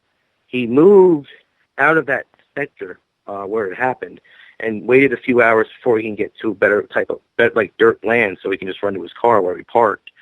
And he even said, he was like, I never swam back there since. I refuse to. that place is filled. There's something out there that can kill anything or anybody, and it's traumatized him to this day. And there's also been small reports of people who live there, that a creature tried getting into the house through the little doggy door that they have, and it tried to get into the house. There was another report that a dog broke the door down and tried to go after this family, but the husband got home, and then the creature just left. And then we transitioned to the infamous LBL murders, which was a huge, huge thing with the Dogman world, because this was one of what we consider one of the most deadliest, tragic events. So what happened was that there was this family that was camping, and it was in the 80s, and it was a family of 4, 2 kids, 1 girl, 1 boy, and they were just camping. And the next day, there were these 2 tourists or other campers who were in the area, but they were asleep when all the carnage happened. There's a couple different variations of the story, but I'm going with the one that's the most authentic. And the campers, they saw this campsite. It was torn apart. It was destroyed. There was blood everywhere. The boy was brutally mutilated. The parents were brutally torched and mutilated as well. And they were so shook by what happened. They called the local sheriffs and said, "Look, we can't be here. We got to go, but I'm going to give you the address. There's something you got to go see." The cops end up going to the area where this all took place, and the cops, the first reaction to these 2 sheriffs when they got to the scene, it was complete disarray. They were torn up. They were completely, one vomited. He was so sick from it. The other guy was just shocked and was upset. They went inside to check the RV. The RV was trashed and torn apart, blood everywhere. And they knew that there was a little girl because they found an address. So the sheriffs ended up doing a little bit of a hunt, hoping that this girl was somewhat still alive and anywhere. And about a couple yards, one of the sheriffs was having something dripping on his hat, and it was blood. And there was a little girl on top of this tree branch, torn apart. And the local, they eventually, when they got back and was going to call it in for a forensics team, the feds ended up coming in, and the feds ended up, telling these 2 sheriffs, "You got to get out of here. You guys got to go." They sent in 6 different coroners from 6 different counties to come in and to do this cleanup. And the National Guard was there. They were blocking everything off for LBL that day. The park rangers even knew about it too, but they were told to be shush on it. And then there was a story that they had left. After the sheriffs left, I guess they went back to the site that night to check it out, see what they did. And then on dispatch, there was one of the, this is, like I said, this is the variation story. This is the one that everyone knows. According to this radio, they sent in an elite crew to try to disarm this creature. And they said on the radio that the creature has been dispatched and was killed. Now, either they took the body or the creature was just wounded and was able to get out and survive and run it back into the wilderness. It's one thing. But the one sheriff who told the story, who came out about it, he ended up retiring not too long after that incident. And he's been the only one, according to what we know, is the only one that will talk about it. The other sheriff is, we don't know if he's alive. We don't know if he's still on the force. And Jody Cook collected all his information back when he was starting his LBL investigation because of all the carnage that was going on in that area. And that incident never made no news. It was completely black boxed. You didn't find anything about anything like that in the newspapers, the local news, radio. And the only other thing would be from my biggest question, and this is to this day, is, well, I wonder what happened to the family of those that who related to the family that got mauled. You don't hear nothing from them, as if they were shunned out and told to keep quiet and leave it alone.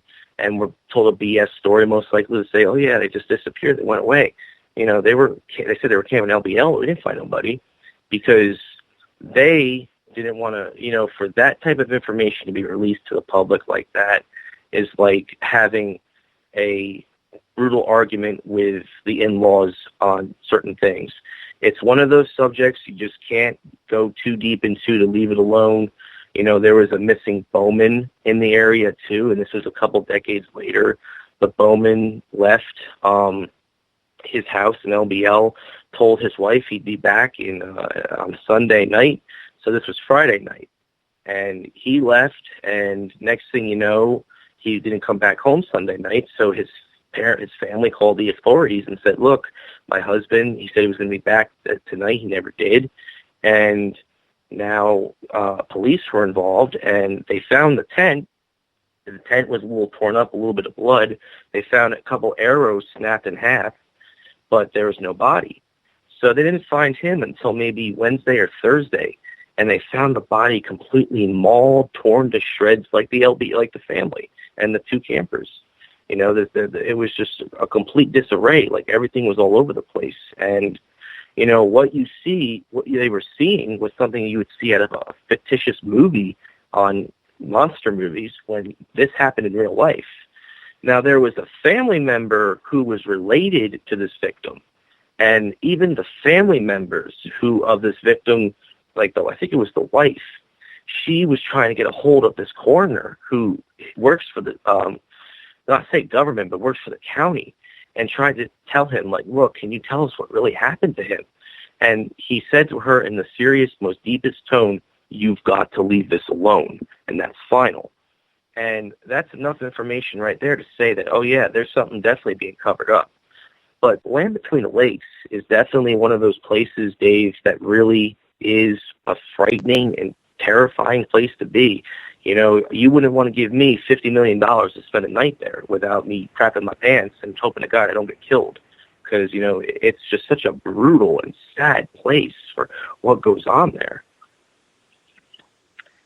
It sounds very, very dark.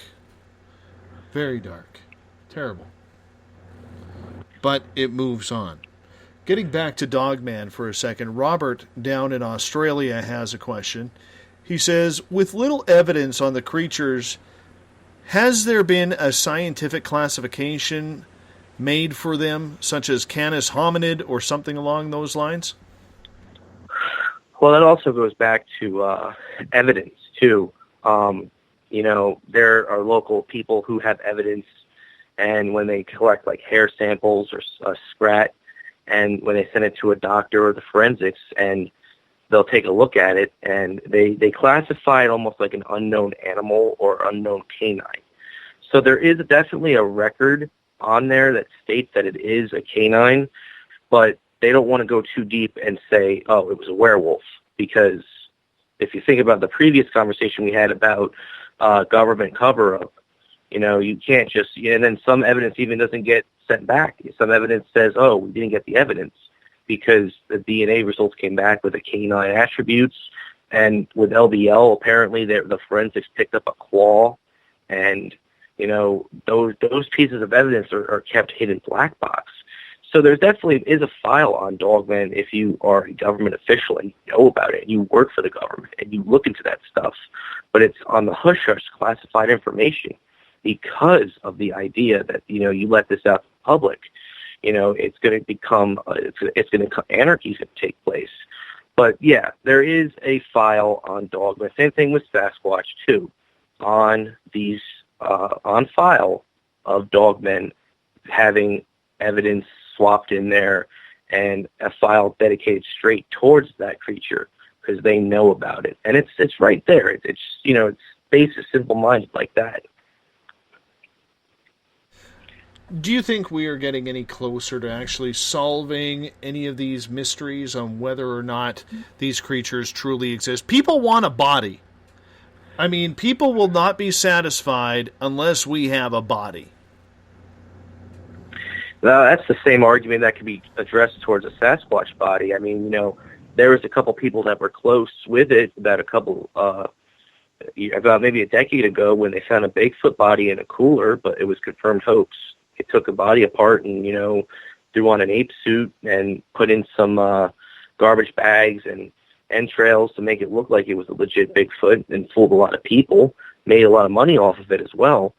But, there are, I believe, and I was trying to think without giving out the answer that's not good. I'm trying to make it sound like it doesn't make sense, but it's the idea that, if there is someone who's most likely taking a photo of a body, or someone who is part of a group that are sent out to take care of Dogman, like hunters, bounty hunters, they have bodies, but they're not going to actually tell the public. Either they're not going to tell the public, or someone else is telling them not to share it because of whatever the case may be, whether it's government involvement, or it's just simply they don't want any controversy surrounding the other dogmen who can sense them and track them down and create a full spill of chaos. You do not want that in your household ever. You mentioned in the first hour about hunters who have shot at this creature, put numerous bullets in this creature that would kill a bear, and yet this thing doesn't drop. This thing doesn't seem to die. Give us a couple of stories, if you wouldn't mind, of stories you've heard regarding this. Well, there's one story. It was also, I believe, Vic Cundiff's first actual episode of Dogman Encounters. He had two guys come on the show, and they told how they shot at this creature, and when they got around to it, like when they took a look, they found the blood, but the creature was gone. And there's been a couple other stories of them trying, some people went out and, tried to go and hunt for this thing and fired a couple rounds, and this thing still stood up and was like looking at them like, yeah, I didn't feel anything. What do you got that's going to take me down next? Unless you are certified to carry a bazooka in your weapons tier, or if you place an LED, if you can find one, the way of taking a creature down like this that's the only way I would see how this creature would be able to be totally defeated. And I mean, I'm not saying, I've watched enough of Rambo to get an idea on how to survive in the wilderness. But I mean, if someone was that gnarly, like had the guts to go up to one with a knife and slit its throat, it wouldn't, it most likely would kill it. I mean, but when it comes to bullets or something, there's definitely, it's like, it takes a lot. It's like it has an adrenaline rush system. But I don't want to sound too crazy about it because, there are ones that they shoot at them and they somehow still survive. And how they do, it's unknown. Some people rank them up as a classified supernatural type Dogman. But, I mean, if you look at it from my other standpoint, it could be anything. It could be a huge, huge, big hit and miss with what goes on with how they can fire one. Somebody can go out and pick up the best sniper rifle in town and, fires a shot at it and, it still won't hit the creature. And if people want to hit it in the head, I mean, it could work. Who knows? I mean, the number one weak spot for someone to cannot survive a gunshot is the head. And, there's no stories about that, but there are stories about people who bought like highly advanced rifles, none that were close to what the government has, but close enough to the point where you can keep it and be certified to have it.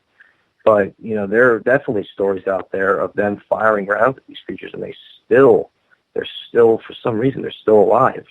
And it's like, but when you go ahead and you shoot at a regular Sasquatch, it takes a couple hits and it cries and it dies, literally.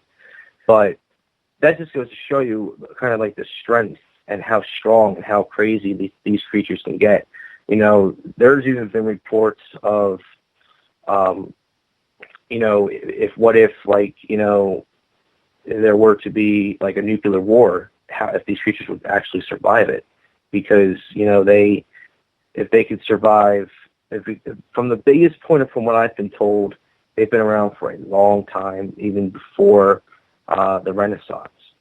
So, it just goes to show you if a creature with that type of life expansion can survive so long and have taken enough damage, it doesn't surprise me if they can survive, a gunshot, or it depends on how you're, what type of gun it is too. Now, if there were to be silver bullets, if there were like legit silver bullets, that's one thing. And going back into the werewolf discussion real quick, I've never had a report of somebody coming out saying they shot him with a silver bullet. But if they did, I would want to know, well, if it does work, then that's how you kill one. A silver bullet, well, is that what it will generally take? If that's the case, then, I think that sums up the question in a full context. But since there's no info about silver bullets, we're not exactly sure how, because, again, all the stories we get, when people say they shoot one, and they all come back out saying, oh, yeah, it just, got pissed at us, chased us out, but it wasn't dead. So some of these people who have shot at this creature, what did they hear? What was the reaction from the creature when they shot it? Well, there were some reports, and Jody Cook had spoke to a guy at a convention about it because he was part of a special ops team in South America that apparently these creatures had, like, over there. But, in South America, that there's enough supernatural and enough terror that can really put you 1 foot in a dangerous position. And he was saying how, like, they fired at one and one went down and one began to let out this terrifying howl, like the howl that, like, you hear out of, like, a movie. One howled like the one from American Werewolf in London. One howled like a woman getting stabbed 18 times. And, it's basically the death cries. Now, whether or not this special ops team had silver bullets or they were just with their aim, they shot in the head or something, or got them in the heart even, these creatures let out a scream that, you never want to ever hear. It'll give you severe PTSD. I understand that, but what was the reaction from the creature? Was it howling? Was it screaming? Did it growl and get a little bit upset? Like, explain to us. Oh, yeah, it howled. It howled, screamed, and got upset. One got up and tried to get lunge at them again until they fired another round, and the scream echoed to the point where even you can hear that if you're, like, about maybe 4 miles away, you could hear that scream cover the entire wilderness. That's how loud and that's how strong their vocal cords are, especially when they're shot or in a battle. If a dogman is fighting with another dogman, their screams are violent and vicious. You can even hear some of those screams on the NADP website under the evidence files, because you can hear some of their screams, and it makes your jaw, like your heart stops when you hear it, is basically what I'm trying to say. I've heard Bigfoot. I know what Bigfoot sounds like. And the sound of a cry / roar at the exact same time was absolutely chest pumping for us. There were 4 of us who heard it. Is Dogman's howl or scream exactly the same time? Or same thing? Well, some of them are. Like I said, some of them, there was a couple of reports of people in the United Kingdom who, and how ironic, lived in the area where American Werewolf in London was filmed. And, whether they were just saying it because of the movie or because of the background of where they live. And in general, there was a couple kids that were going for a walk to the local library one day, and they cut through the woods, and they heard this ungrateful howl, and they watched it after this American Werewolf movie, and they were like, that howl is so similar. So they definitely have a similar, they have a much more aggressive howl compared to the average wolf. To describe it really, it's like, if you mix together stabbing somebody who's screaming dear life and putting in a dog, like a regular dog howl, it's the combination of those two. It's gut wrenching. It makes you want to just crap your pants and just in shock, because it's just so strong and loud. So when it comes to their vocals on how they are, that's definite right there. Have you ever come across any reports from people who have had an encounter with both Dogman and Sasquatch at the same time? You know, it's interesting because there is actually a guy who apparently saw a small conversation between a Sasquatch and a Dogman. Now, in this conversation, they didn't know what the hell they were talking about, but when it comes to like communication and hanging out with one, yeah, I mean, some of the ones that run in the packs, you know, they might say there might be a Sasquatch group on one side of the end who's just, you know, enjoying their average, you know, wilderness day. And there's another pack of Dogmen who are around the area too, but they respect each other's territories because, you know, the thing with them is that they don't like, it's not that they don't like each other. It's just that, you know, they don't cause any involvement of like, you know, confrontations. They respect certain parts of their land. And if one does get into a fight, you know, if you get a red-eyed Sasquatch, a muscular and vicious Sasquatch, and a vicious Dogman in a fight, yeah, it's going to be a war. There was also a report of a story from another guy that apparently saw a Sasquatch gang and a Dogman gang, is how he put it, at war with each other, throwing rocks, screaming, and creating a whole army of a whole inch of anarchy because it was just so intense that these two creatures, two mythical cryptids, fighting at each other for unknown reasons. So when it comes to those Sasquatch and Dogman contact, absolutely. But guarantee, though, that female Dogmen with female Sasquatch, it's like, you know, two girlfriends, you know, enjoying lunch or something. They're actually, you know, there's not a lot of aggressiveness when it comes to the females, mostly coming towards the male Dogmen.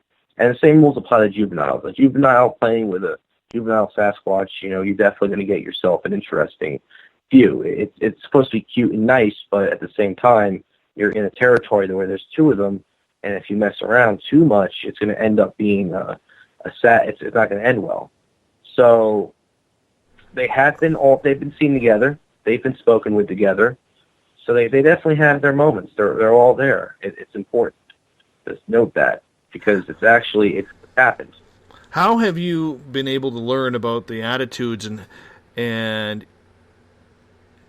performances, I guess, for lack of a better term, of female Dogmen around female Sasquatch and female or in children of the creatures as well, playing together like it's a park and the mothers are sitting around on the bench having coffee watching the kids go on the merry-go-round? Well, you know what, and that's also pretty interesting to note, too. You know, female Sasquatch with young could be as aggressive as a human mom, as a human being with a mom and her child. You know, you don't see these creatures going to the mall and shopping. You know, they're doing their daily routine. They're with their mates and they're with their babies, and they're just, you know, they're making things. They're carving a new structure or this and that, but they get along perfectly fine. I mean, you know, I've never heard of a report of a female or a female Dogman or a female Sasquatch ever fighting. Only if it was to the point where none of them liked each other, then that's one thing. So it's kind of hard to say for sure, especially since female Dogmen don't tend to be out as much as the males. There was a report of a guy who, when he was in the Boy Scouts, was to go get something out of the tent, and this creature licked him. And, you know, the mom was right there eyeballing him saying, "You don't make a move on my kid." And he was even a kid himself when this happened. But when it came to a female Sasquatch and one person looking at her baby, you know, full mom mode went on and was like, "Yeah, you're not touching my kid. You know, I'll kill you if you." It's like the mama bear thing. But I think a relationship for those two are perfect. You know, there's no major strings being pulled between those two. And, you know, as long as they are around, it's, you know, it's a relationship that won't be broken. I mean, of course, you know, the way they talk and communicate is different from our type of speech, but, you know, I would never, ever want to be step into a territory with two angry females. And that's also in human being. Also being human being, you don't ever want to see a cat fight. But if you see like that go down in the wilderness, then it's going to be bad, because the females might be younger, like not younger, but like not as a hunter of like a Dogman or a Bigfoot, not like a male, but they could fight, and they got the strength to also take down anybody or anything. It's because it's in their instinct. It's how they are. It's how when they were born, they learn. It's like the typical wild animal. We only got about 90 seconds here before we got to go to our second break of the night. Do you believe that the legend of Dogman is really starting to take over from the legend of Sasquatch in popularity? Absolutely. In the past 5 years, because I took a hiatus from all this stuff in the past 5 years, back in 2010 when the Gable film was declared a fake, I took a break from the Dogman world because there wasn't enough resources. So then I jumpstart to 2015. You see Vic's show, you see new books, you see the NADP. So I think now, and it also helps that with the Facebook social media groups, we have more people coming in now, and you combine all those group members together, counting my group and then a couple of Dogman groups, you have about close to about 125,000 estimate coming into this group. And 95% of them are eyewitnesses and researchers, and the other 5% are people who find an interest. And so, yeah, I think so. In the past decade and a half, in technology with laptops and computers, it's evolved. I think it's getting closer to being the number one hottest topic cryptid, and besides Sasquatch, it's up there. And on that note, I'm going to get you to hold on here for just a couple of minutes, Chris, because we are going to hop out for our final break of the night here on Spaced Out Radio. Chris Edge is our guest. We're talking everything Dogman. We're going to mix in some Dogman and Bigfoot for hour number 3 as well. Cass and Carr, thank you for listening into Spaced Out Radio for the first time. I appreciate you sisters checking us out. It's a lot of fun having the newbies come around and learn what we do on a nightly basis. Thank you so much for letting us earn your listening ears. And to all of you who are listening in for the first time as well, don't forget, during the break, check out the Caribou Paracon, first annual Spaced Out Radio Paracon, September 29th to October 1st. Head to spacedoutradio.com to check it out today, because we all want you up in British Columbia for that weekend. You got to join us. It's going to be one hell of a party. I know that. I'm going to be there. Others are going to be there. And maybe Carl the Alien will show up as well. Carl, you better not stand us up. More Dogman and Bigfoot talk on Spaced Out Radio right after this. Looking for a great weekend getaway this fall? Hi there, this is Dave Scott. Come on up to the heart of British Columbia for the first annual Spaced Out Radio Caribou Paracon, being held at the Spruce Hills Spa and Resort in 108 Mile Ranch, British Columbia. Speakers from all over North America are coming to discuss Bigfoot, UFOs, ghosts, and intuitiveness for the 3-day event, September 29th to October 1st. For more information, go to spacedoutradio.com and click on the Caribou Paracon banner and book your tickets today. Come to BC, where the paranormal is waiting for you. The SOR Sightlines is a place for you to find answers to your strange experiences. Hi there, this is Mike Schmidt.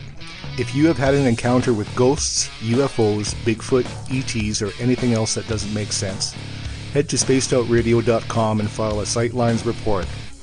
All information you give is 100% confidential, and I will personally help you find the answers you need.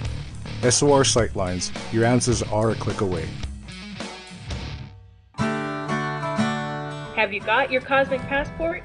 If you need one, tune in to Cosmic Passport on Spaced Out Weekend. This is Elizabeth Anglin, ET experiencer, spirit medium, and host of Cosmic Passport. Each weekend I'll be bringing you interviews and support from other paranormal experiencers, and the best in intuitive spiritual guidance from across the globe. It's all happening starting at 9 p.m. Pacific Time, midnight Eastern, on spacedoutradio.com. Hi there, I'm Butch Witkowski, lead investigator with U4COP, on the final Monday of every month. you can listen to me and host Dave Scott on Spaced Out Radio's Strange Days. We're going to get to the heart of the matter when it comes to what's happening out there. People are seeing and experiencing things from ET contact to Bigfoot, and I want to hear about it. Your experiences are what we investigators need to help solve these unknown mysteries.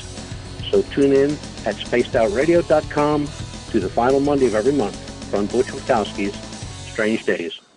This is your medium, Joanna, from Spaced Out Weekend, 2 mediums and a large. I would love it if you would come and join us with host James Tyson every other Sunday on Spaced Out Weekend. Together, we will take your calls and your questions live. Our goal is to provide you with a positive outlook on deep questions that you may have. Questions regarding love, relationships, money, or whatever else is on your mind. Come and check us out at spacedoutradio.com. This is Eric Markham, news editor for the Spaced Out Radio's The Encounter Online. We have put together a great team of writers and journalists from all over the world to bring you top-quality paranormal stories. From alien encounters to the latest conspiracies, you won't find any of that fake news here. True stories and top-notch reporting as we look to bring these experiences to the mainstream. The Encounter Online, only at spacedoutradio.com. Patrolling the Pacific Northwest, we are always on the lookout for the strange and unassuming stories that real people are experiencing. Hi, I'm Vincent Zunza from Pacific North Weird. Me and Alexandra Sullivan have teamed to bring to you those odd stories that never seem to make it into the mainstream. Stories so weird that will leave you scratching your head wondering, is this real? It's as real as it gets with Pacific North Weird. You can watch our videos right here at spacedoutradio.com. Become more intimate and interactive with Spaced Out Radio. Join our Space Travelers Club with your new membership. For $5 a month, we'll provide you with special access to the website, monthly prize draws from books to psychic readings, along with monthly newsletter, private interviews, and more. Sign up today to be part of Spaced Out Radio's experience. Looking for a place to advertise at a very reasonable cost? Look no further than Spaced Out Radio. SpacedOutRadio.com has an advertising tab that you can click to check out our daily, weekly, and monthly packages to play on the radio, or our website including social media. From commercial spots to banners, we have it all. Check out our competitive pricing today. Don't have time to listen to Spaced Out Radio live? Wherever you are, the car, the office, the shower, or even if you're traveling, we're right here for you. Each Spaced Out Radio show can be found on iTunes, TuneIn, and on our YouTube channel, Spaced Out Radio Show. It's the perfect way for you to catch up on our shows. For more information, just head over to our website, spacedoutradio.com, and tune in to us today.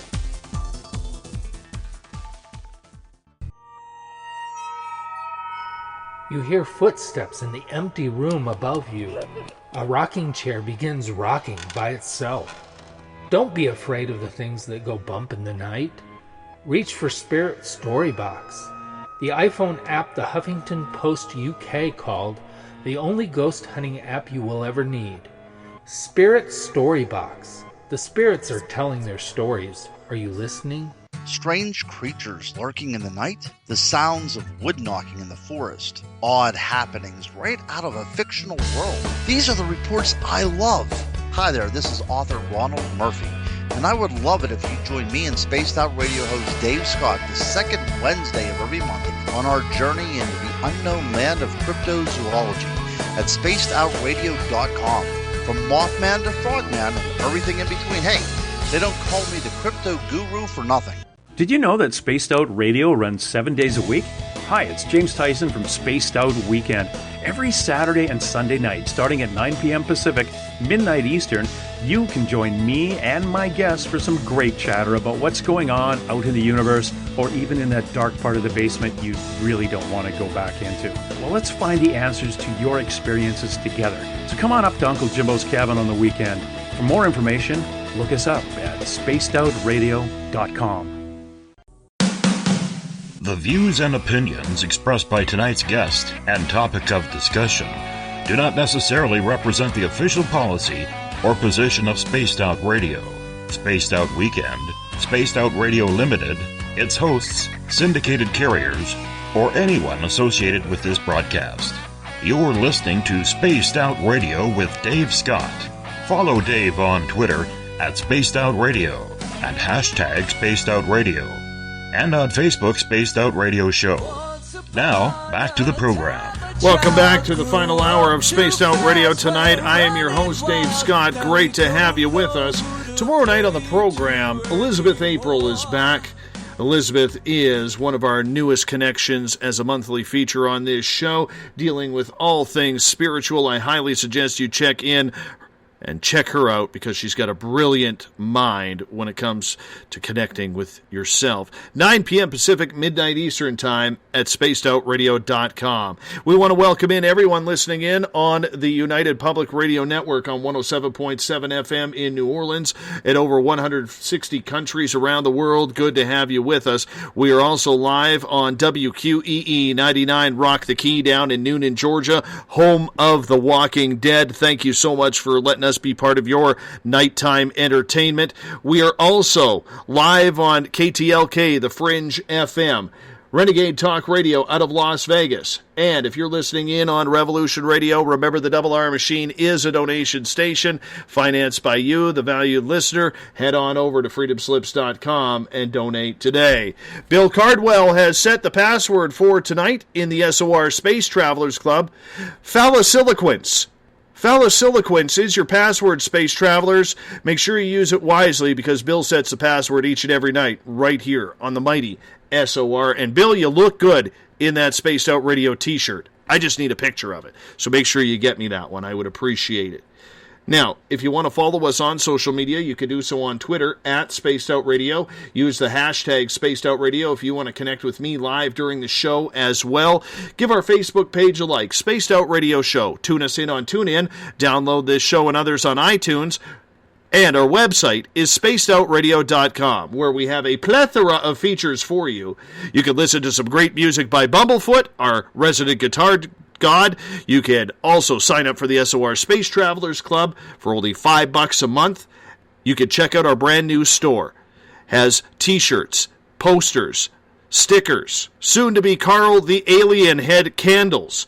And if you're thinking about a weekend getaway, pick up a VIP pass to the first annual Spaced Out Radio Caribou Paracon, held September 29th to October 1st in beautiful 108 Mile Ranch, British Columbia, the home of SOR and Spruce Hills Resort and Spa. We'd love to see all of you there. So make sure you check it out and get your tickets today because we're offering a 10% discount until July 31st. We also have the Encounter Online, which is our news section put together by Eric Markham and Everett Themers, give you some quality reading into the paranormal as well. Tonight we've been talking cryptids all night. We've been talking about Dogman. We're going to mix in a little bit of Bigfoot as well with researcher, investigator, and online radio show host Chris Edge. Chris, welcome back, and thank you for going the distance tonight. No problem, bud. Glad to be here. You mentioned the Gable film in the last hour. Oh, yeah. Tell us about that. Tell us about that film. Break it down for us. Okay. Well, this film's been discussed millions of times, and everybody has an opinion on it. My opinion on it is the same opinion as a group of friends who I've befriended over the subject. Basically, there's two stories. The first story is that in 2004, a woman picked this up from an estate sale in Michigan. It was in one of those typical, free-for-alls. Paid $2 for it, and inside it contained an 8mm film reel called Gable. So she went to the local library because she didn't have one and saw if they had one themselves and borrowed it, brought it back home, hooked it up, put it on. And in the film was 2.5 minutes long of, well, not 3.5 minutes long, but 2.5 minutes. The first portion is just, your basic family doing audiences, just, family time, cutting wood, snowmobiles. A guy in the spring is working on his truck. And then the last half, a minute and a half of that film, there is this camera changes and goes to this creature that they spot in the ditch. The cameraman, who's the trucker, takes that camera and chases this creature into the woods. Now, the creature looks at him for about a nice 10-second stare down. The creature just lunges right after this guy, and the creature, the last shot we get of it is creature's mouth attacks the camera flies somewhere in the bushes. A police investigation. There was a part 2 called Gable Film 2, which was a cleanup of the attack. They show in the second film a half-mutilated body of a guy, and the camera where it landed following the attack. So it's been a very big, controversial, debated film. The woman who saw that video, who had bought the 8mm projector, has refused to say anything. And then there's the other story with Steve Cook, who is the disc jockey for the Michigan Dogman, the song, who said that he got it from a local guy by the name of Micah Grusa and sent it to his website to get some views on YouTube, saying, look, check this out, look what we made. And then Monster Quest did an episode on it as their series finale back in April 2010, and Linda Godfrey was on it, Steve Cook was on it. They interviewed the guy for 5 minutes who hoaxed the video, explaining how he got a ghillie suit and how he was able to run doing parkour. And he basically made dug a hole for the second video and put stuffed some foam and some red dye like fake blood as the entrail, and put his body inside this hole to make it look like he was torn in half. So there's a lot of debate over that film, and it's been a big debate for us in the groups because, you know, it's a very popular film, don't get me wrong, Dave. It's a big one. It's probably one of the most best films out there since the Patterson-Gimlin film. The camera work is a little shoddy, but, I mean, let's face it, technology wasn't as strong as it was there before. The one thing that I don't understand about the Gable film is they're in a truck. They're in a truck when they spot the creature. Okay, like, how all of a sudden does this creature all of a sudden get to them? Did they get out of the truck? Is that what happened? Well, what happened was that, and this is where people would say the part of where the stage portion of the video comes in, is that they were, the cameraman was driving in the passenger side. You can actually see a kid point the camera at the rear view mirror, and you could basically see him for a brief half second, and he turns back to the woods. Now, there's an extended piece of footage of that on YouTube. I'm subscribed to the guy who said he hoaxed the whole thing, and he did an extension of that. And it basically was more footage of the creature in the ditch, how they saw it, how it was getting up on twos and bipedal and was walking around. And then the cameraman told the kid, was like, look, I'll go follow this thing. Just stay here. And chases him around. He's in the deep portion of the woods, and then the creature just goes ahead and basically the rest is history, you know, the charging and the attack. But, you know, I don't know where your standpoint is with that film, but me and a lot of other people, we've not argued, but we would just say there's a little bit more to that film as a story. There's a little bit more to it than what 5 minutes of a television show said. Doesn't automatically assume that it's, you know, a legit hoax. I'll be honest with you. I'm watching it right now, and I watched the beginning version, or the regular speed version, and then the slow motion version. And I can say that that's a lot of room to cover for a guy running on all fours. You know what I'm saying? Absolutely. And yep. and that would confuse me. But on the flip side, you know, we hear so many reports that it has been proven fake.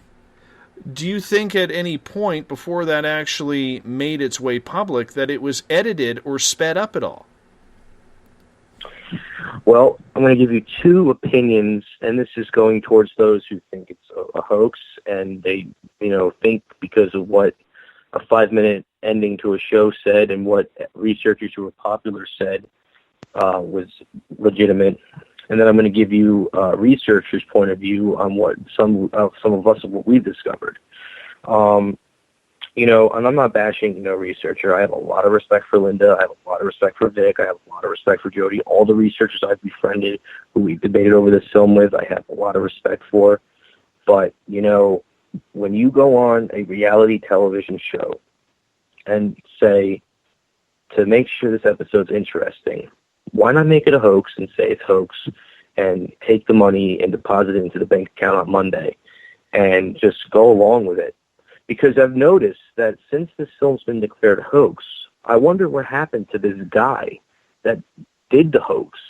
You don't find him anywhere. I have him on my YouTube, but it was hard to find him. He was like gone for a while, and it's like he vanished. And it's like either for witness protection or there's something more to it. Maybe they were reenacting what the episode, what happened was the hoax. Because when I look at that video, Dave, I look at that video left and right. I play it backwards. I play it in reverse.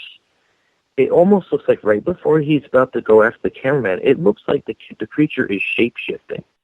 And it has like that attribute, like it looks like a giant gorilla at first, but then it starts to shape-shift and kind of thins out. And this is without looking at the enhanced version. So, it makes me scrabble my mind by saying, if you tell this to the public and, it's confirmed a hoax and that's the end of the story, why is it that, if it's already been confirmed a hoax, what happened to the guy who did the hoax? Has he been? Where has his family been who helped him shoot the video? There's more to the story that, after 7 years of being called a hoax, what happened to the family of these people?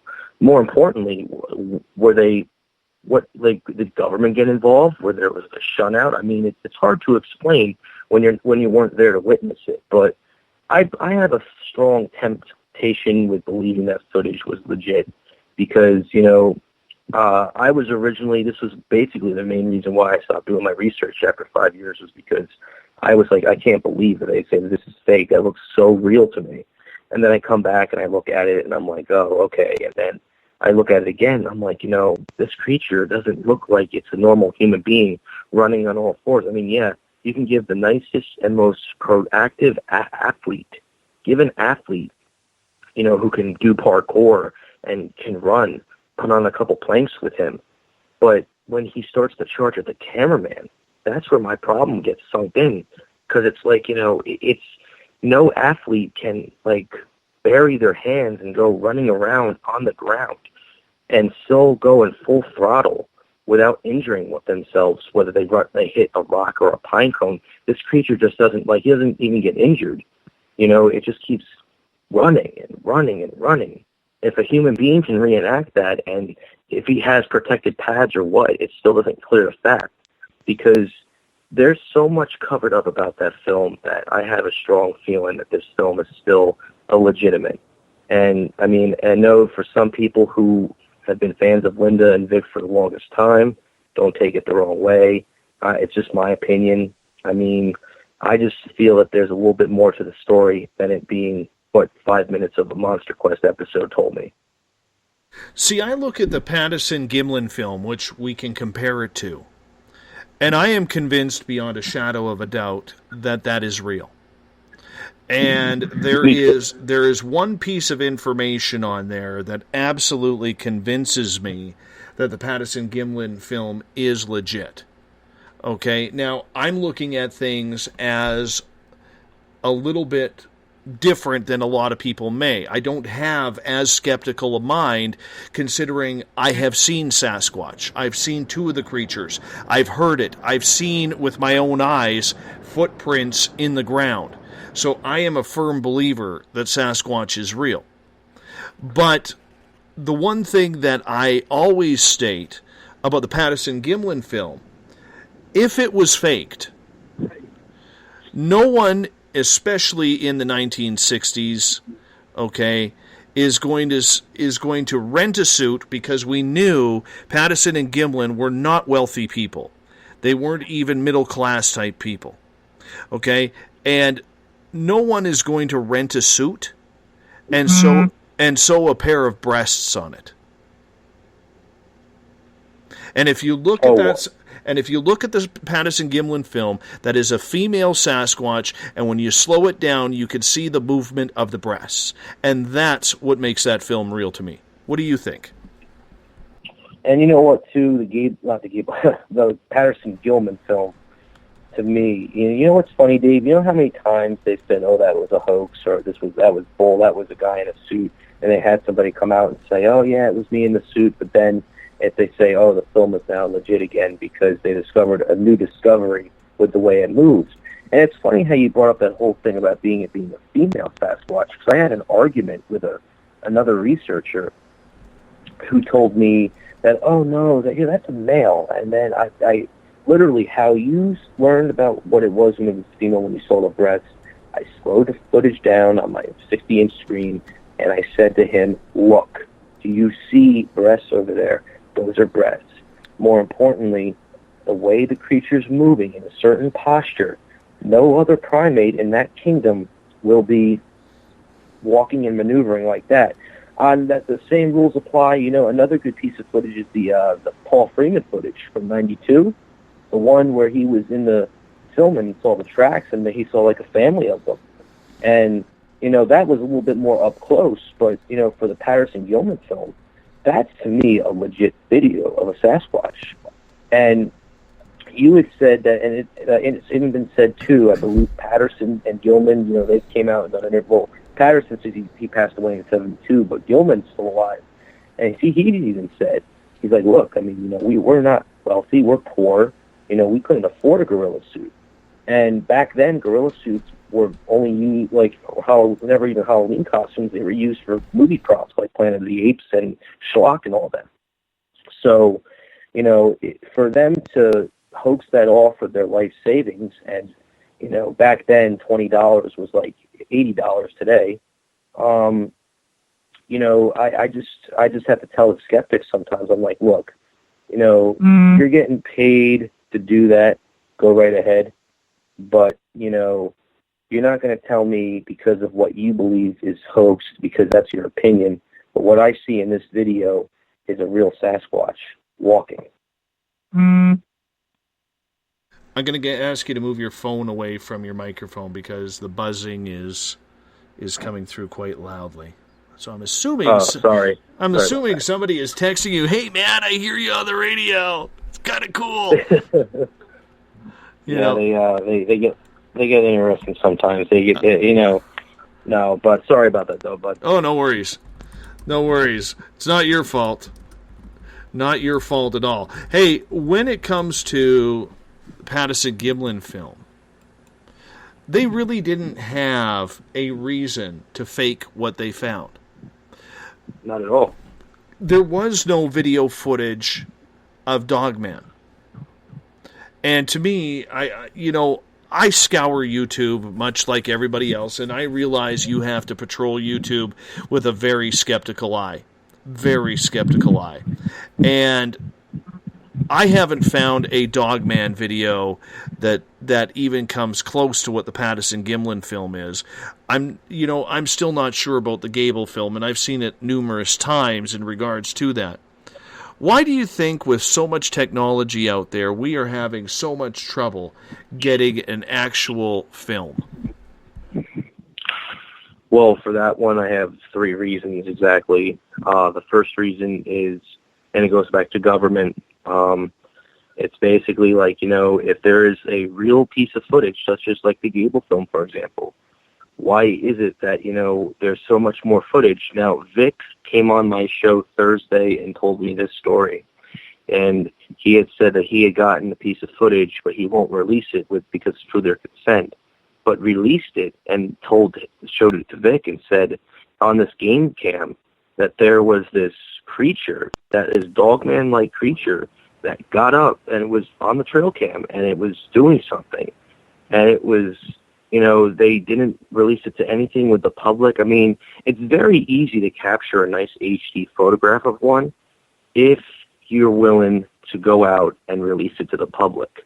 But, that's the other problem, too, with these fields is because, people are afraid that, you release something so authentic like this, the government will get involved, they'll tap your phones, they'll follow you around, you'll be getting mysterious phone calls at night and stuff like that with unknown numbers. So that's like the propaganda that gets thrown into it because of the truth. Now, the second portion is that, when it comes to one of our biggest problems in our field, and you've probably heard of him. His name's Butchie Kid, and he's funny as hell. He's a Bigfoot. He's a mockumentarist, and he's a film guy. And and this also goes with a whole bunch of fake videos of Bigfoot. You make a video that says in the title of the description on YouTube, authentic Bigfoot evidence, 100% real, no lie. They click the video, it's clickbait. Next thing you know, there's this creature that literally wearing a gorilla suit and right in front of us in the point eye, and it's just making a mockery out of what we do as researchers. So that's another reason why, when it comes to big evidence, it's not going to get put out there, because some people are afraid of posting real evidence because they don't want to end up being told that it's a bunch of bull, because people watch all the other crap that's legitimately hoaxed. And it's just like, well, my chances of that being put out are not going to happen because of the idea that these other guys are having encounters, and it's hard to explain without having a nice audience sit there and understand that we're not here to hoax things. I have nice HD footage of a Dogman or a Bigfoot. That's like the boss man phenomenon in Chicago at the moment. People are snapping photos left and right of this creature, but you show it to somebody and it's like, oh, well, someone could Photoshop that in an instant. And then the third and final reason is simply because some people, they just it's back to the whole privacy thing. Like, they respect these creatures. They don't want to show these creatures, what they've caught. It's a respect thing. I know it's for some, they disagree with that, including myself, because if you're going to have real life, legit evidence, even if you don't share it to the public, maybe share it to some researchers who do this stuff and have them take a look at it, because it's, any real footage like that is perfect. And, that's enough evidence to me that would say that we now have an official glimpse of a creature. And that's the other part, too, is trying to debunk this stuff when it comes to, telling all the disbelievers, like, there's footage and this and that, but then when you have the people who have the pareidolia and snap the photographs of trees and twigs, how are you going to explain that to a skeptic when all they have to say, and it's right, they only see trees and bushes? And then that really breaks the field down into ridicule and mockery, because no one out there who has real evidence is going to post it to the World Wide Web, for not for just government purposes, but because of the idea of ridicule. Do you think at times that we are trying too hard to debunk rather than trying to look for evidence of whether or not the film is real? Because there is a big difference between the two. Well, you look at the film, you look at, for example, like we spoke about it briefly, was the Patterson film. You look how many times these, legitimately professional Photoshop and video analysts have come out and they've said that this film is a legitimate, but then you got another side of people coming out saying it's a hoax and this and that, and then they close the case, make a big press conference on it, and then few years go by, we're reopening the Patterson case, we found a new discovery, this is not a hoax, this is a legitimate. It's an on and off situation. And that's what really breaks the fields between cryptozoology with Dogman and Bigfoot, especially those two, because, the public, including myself, wants to see real evidence, that wants to see a creature such as a Dogman not have a blurred photograph, but an authentic picture. Which I want to ask you real quick, too, Dave. Are you familiar with the On-Away photo? On-Away photo? No, I'm not. Okay, well, if you want, when you get a chance after this episode, you should go ahead and take a look at the On-Away photo. That, to me, is the most authentic and clearest photograph as of now. It's 2017. This was taking place 13 years ago. This photo was shot of a Dogman. You could see it. It kind of looks like a bit of a panther, but you could see the difference in it. I'm not going to give out the backstory because it's basically kid took a photograph in the back seat and saw this creature through the reflectors. So it's a pretty good photograph, though. You should actually take a look at it. I'm actually looking at it right now. To me, that looks like a tiger coming over a fence. That's what I thought too at first, but then, people began to point out, well, look at the ears. You see the ears and you see the black. I mean, the reflection. But I mean, and then people were going as far back as saying, "Oh, look at the snout on that thing." And I mean, a lot of people who've done Photoshop, experts, all of them have all came out and said that it was an authentic Dogman piece. But then again, too, when I look at that photograph, I do see something that isn't like in anywhere of the lines of a tiger or a panther, but it could be. But it just by the way it looks, by the way I can see it, it just doesn't seem to me like there is a creature in that photograph that it is indeed an unknown canine that's looking right into this photo. But who knows? I mean, it's a good little science experiment to try if you want to kind of reenact it and see if you get the result, like a Mythbuster. But I mean, that's just another example of like trying to find concrete evidence out there that no one's going to put out to the public for unknown reasons, and it makes our jobs 10 times more complicated. I don't know about this one. I'm more skeptical about this one than I am about the Gable film. This one, and that's normal. Everyone. Yeah. This one to me could be so many different things. Like it looks like a half body being held up by some sort of pole. It could be a tiger. It could be a stuffed animal. To me, it looks more like a cat than a dog-like creature, just looking at the snout and the way the hair on the cheeks goes. So, I'm not buying this one. I think it's... I don't know. It just does not seem real to me whatsoever. And that's perfectly okay. Everybody has an opinion on it. Absolutely. I mean, there's no arguments at all. And you know what, too? For some of us, we made a little joke. We were like, the Onaway mascot got so drunk and hungover from the party that he ended up leaving, and that's where he got his photo taken, right off that torch, because he was so drunk and knocked out that he didn't even know that he was getting his photo taken. So we make a little joke there and there about it, because it does look like a cat or a tiger. It does. Mm-hmm. You could see it. Real quick, if you wouldn't happen, has anybody ever submitted a question or anything, or it's pretty... No, I think when it comes to this photo, I mean, and that's, this photo here of the Onaway Dogman photo, to me, this exudes exactly what we see as to why people aren't believing what we do. I mean, it's a good photo, but what is it a photo of? I mean, that's the reality of it. What is it a photo of? And I highly suggest just Google Onaway Dogman photo. Onaway is Onaway, so Onaway Dogman photo, and go to Google Images, and it'll pop up right there if you're looking for it.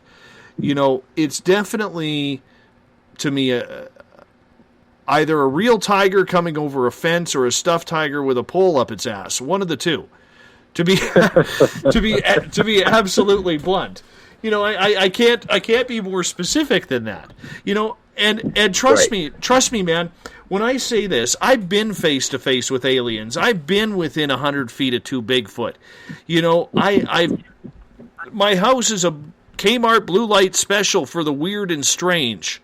I just happen to attract a lot of weird and strange around me. And I have an open mind, but this one just does not do that. And I realize that's my opinion. And I realize where people will say that, it could be. We just don't know. But when I look at this, I say no wonder skeptics have a field day with what we are seeing and experiencing and shooting us down. I mean, a pole up a tiger's ass, is not a very conclusive photo that it's a Dogman. And that's that. And you know what? Like I said, that's your opinion, and I respect it. And that's comparing also too with some of the videos we see of Sasquatch. When we see you can literally see the gorilla outline of the chest, and you can see a guy in a mask up close. It's like well, who are we fooling here? I actually ran into one of those videos, and I said to the guy, I wrote to him, I was like, "You're not fooling me, dude. You just BS the hell out of everybody here for clickbait." And my comment was removed and blocked because those are the type of people who live on just trying to make a little goof and mockery on what we research, and that's what really puts us down, because we're not here to make fun of it. We're here to try to let people know about it and let it know it exists without having heavy ridicule hit us in the back of the ass, because we have very little evidence and very little explanation. And now, because we're getting into the unknown, all of my fans on the Spreaker chat room are now bringing up gnomes. And yeah, there it is on Twitter now. I knew it was only a matter of time. Damn you people. Seriously. No. You know I hate garden gnomes. And by the way, a friend of mine gave me garden gnomes for my birthday. I got a garden gnome. I got a garden gnome sitting in the studio of Uncle Jimbo's cabin right here. It's driving me nuts, this damn thing. And it's a bobblehead garden gnome. You people are terrible. Honestly. You people in the chat rooms are terrible. What was that one commercial? It had like a gnome involved. I think it aired in Canada too. The Travelocity. I turn the channel every time that thing comes on. I turn that commercial off. It just drives me nuts. Drives me where nuts. you going? I'm going there today. Yeah, bye. Exactly. Now, I'll tell you a little bit of a strange story that happened to me last year.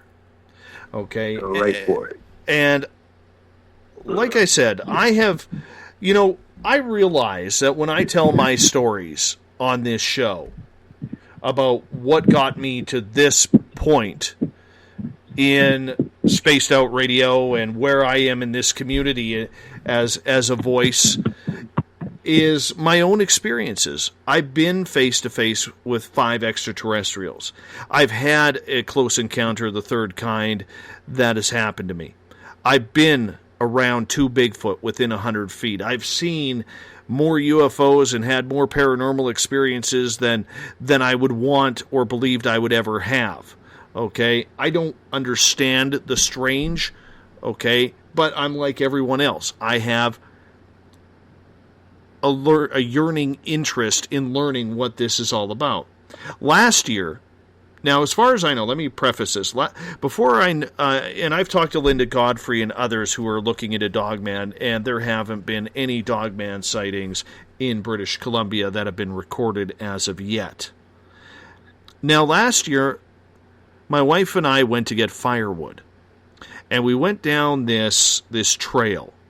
This logging road trail that, in British Columbia, when you have an unlimited ability to cut down as many dead trees that are still standing, because it's the dead trees, the fallen trees, that cause the forest fires. And so the government of Canada allows us to cut down as many dead trees as we want for use for firewood.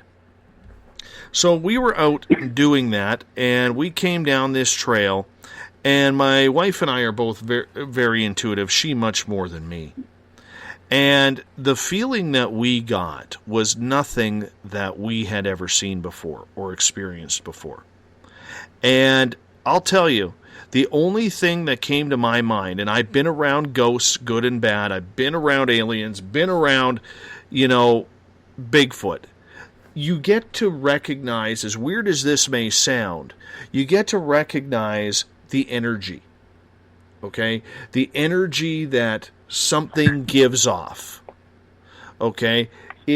I don't know how to explain it any more than that.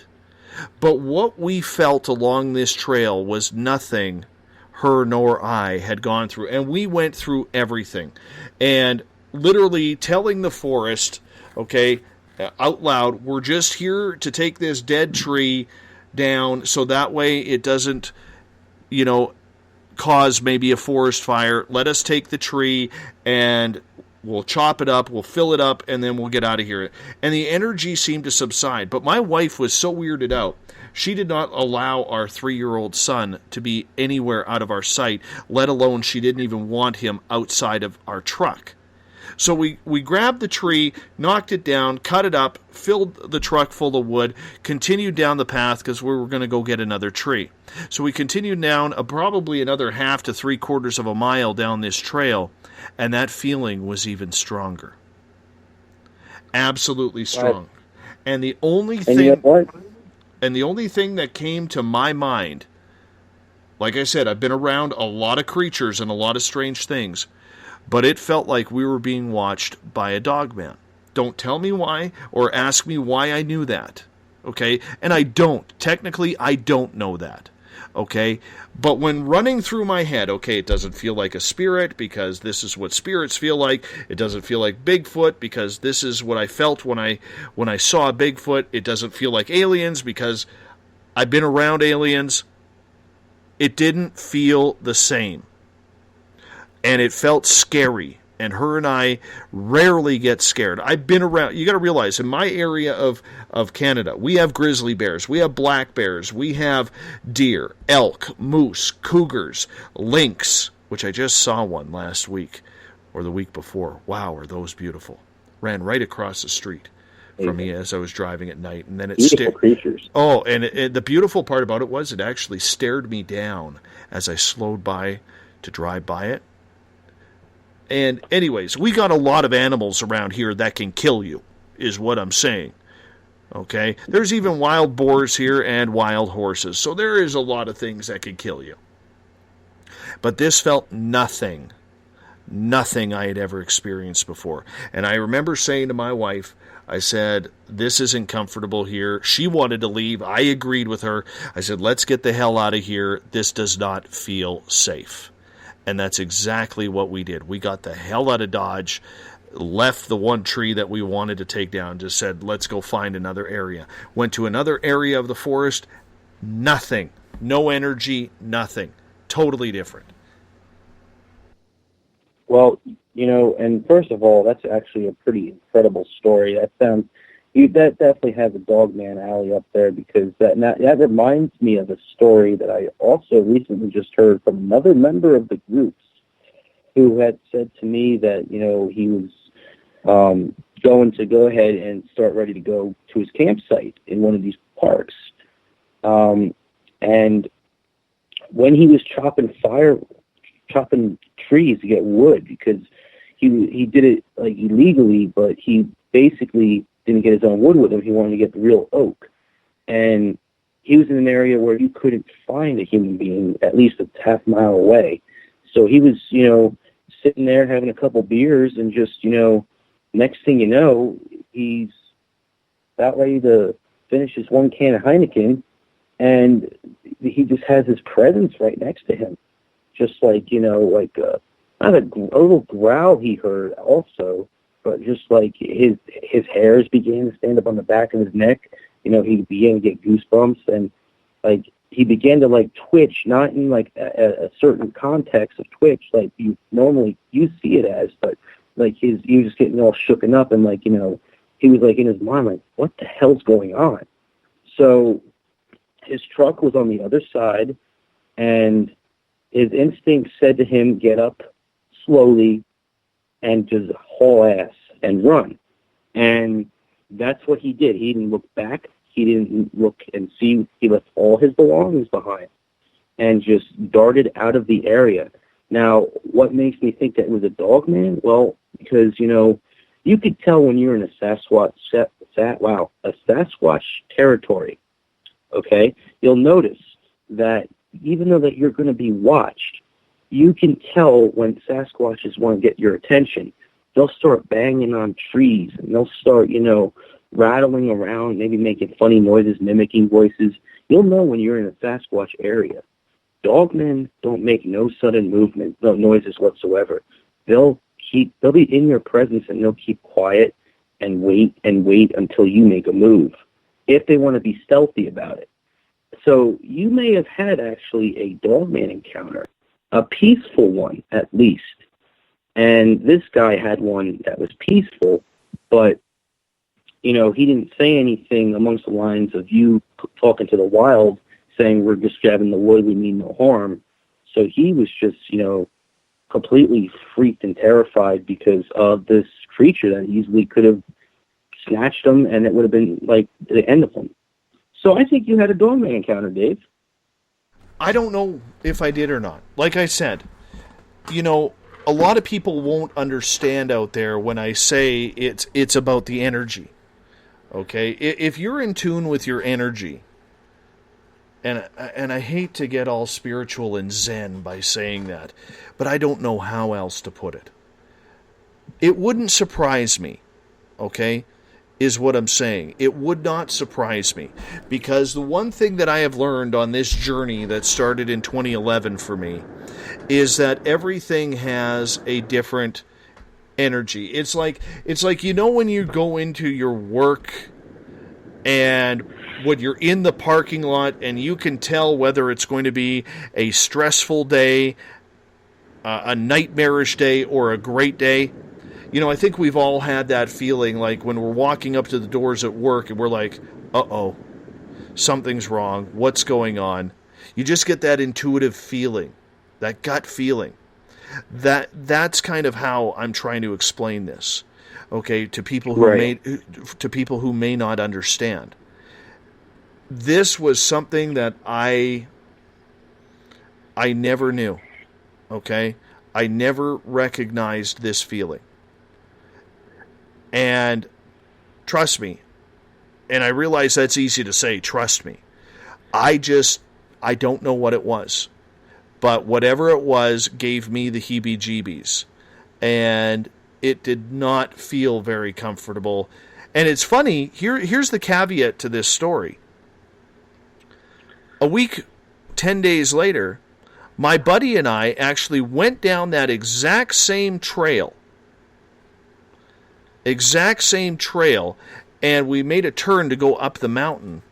And when we went down that exact same trail, nothing. I stood outside where I got freaked out, stood in that area, and nothing. The energy had changed. There was nothing there that made me feel that, oh crap, I'm in danger here, like it did that day. It was that scary. And it was just one of those one-time occasions. Must have just been trying to travel through another side and detected you guys, and was just probably just waiting for you guys to leave so it could just travel on, migrate somewhere else. Because people do get that, when they return to some of their areas.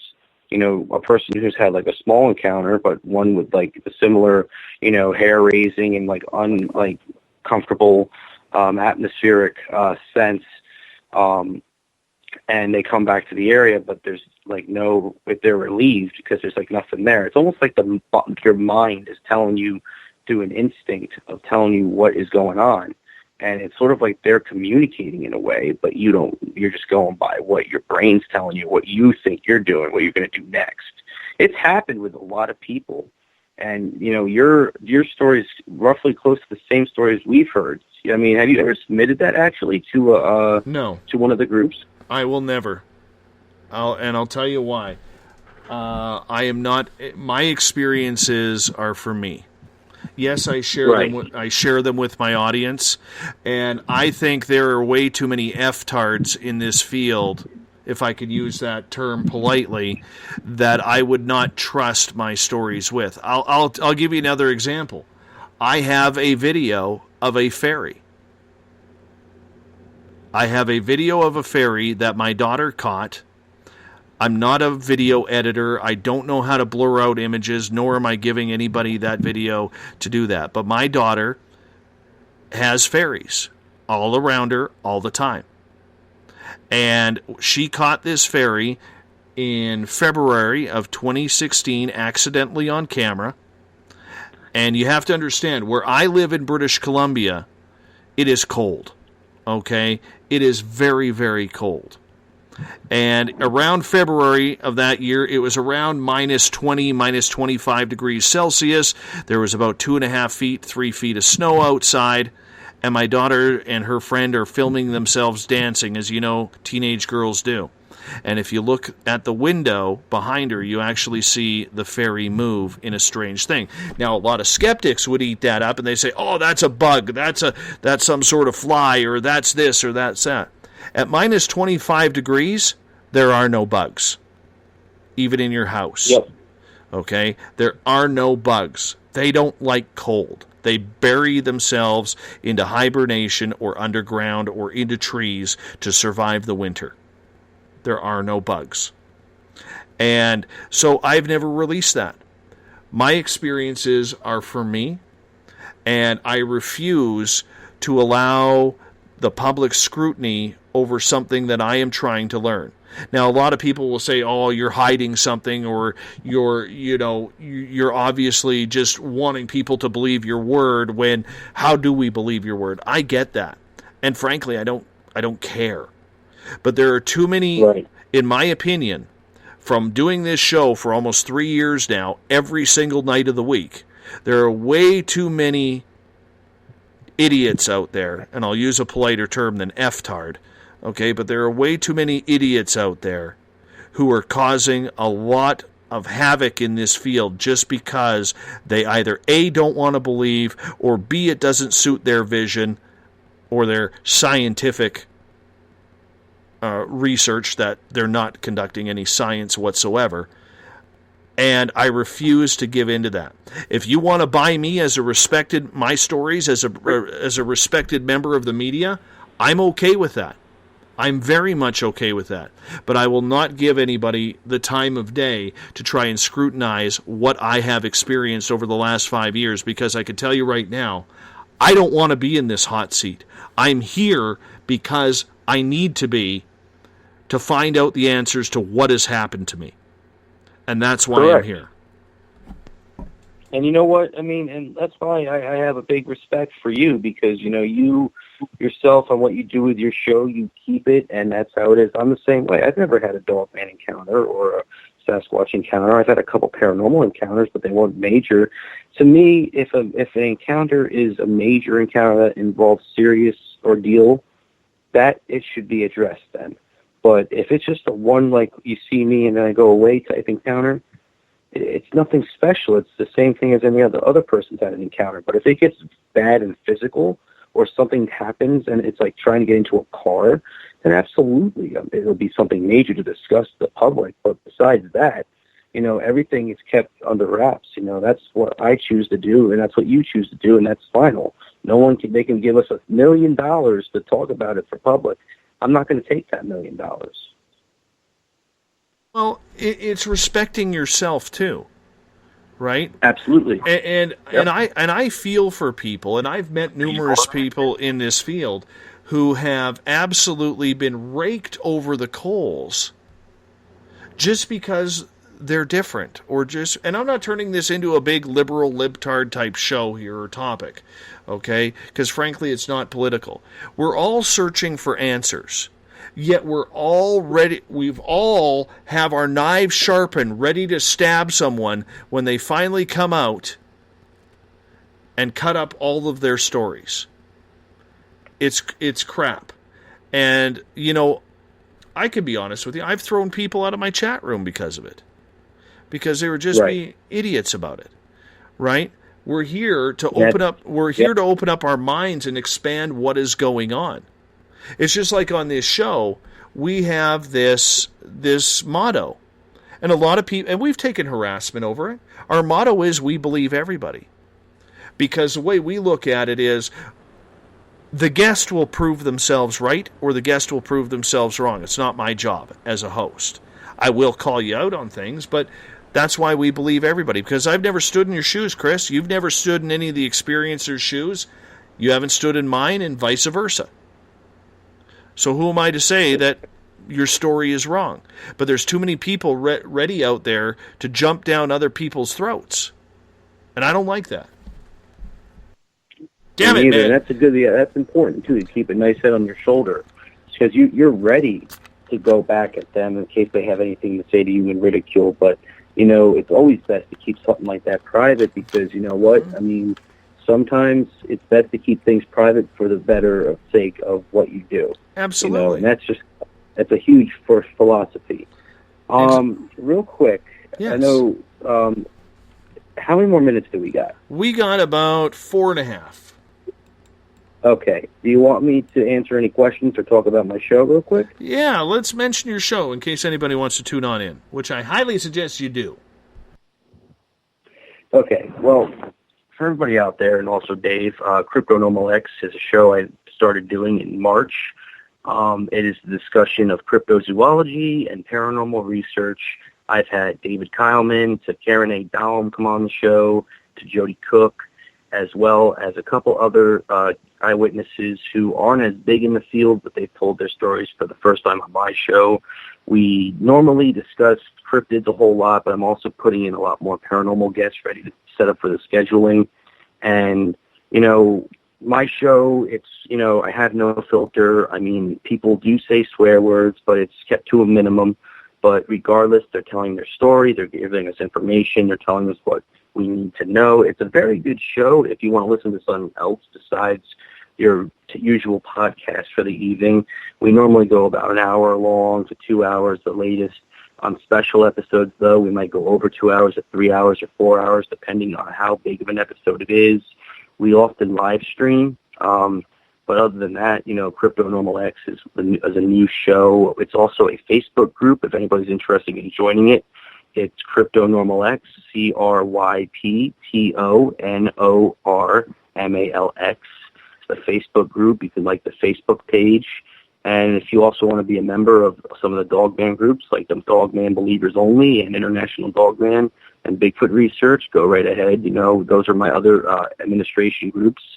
So if you're looking for something nice on a Saturday night at 9 p.m. by you guys in Canada, it most likely is going to be on a Monday. Or not Monday, but like, oh yeah, it would be. No, it wouldn't. Duh. If you would be looking for something, though, on your Saturday nights, feel free to tune in. We normally upload every episode at 9 p.m.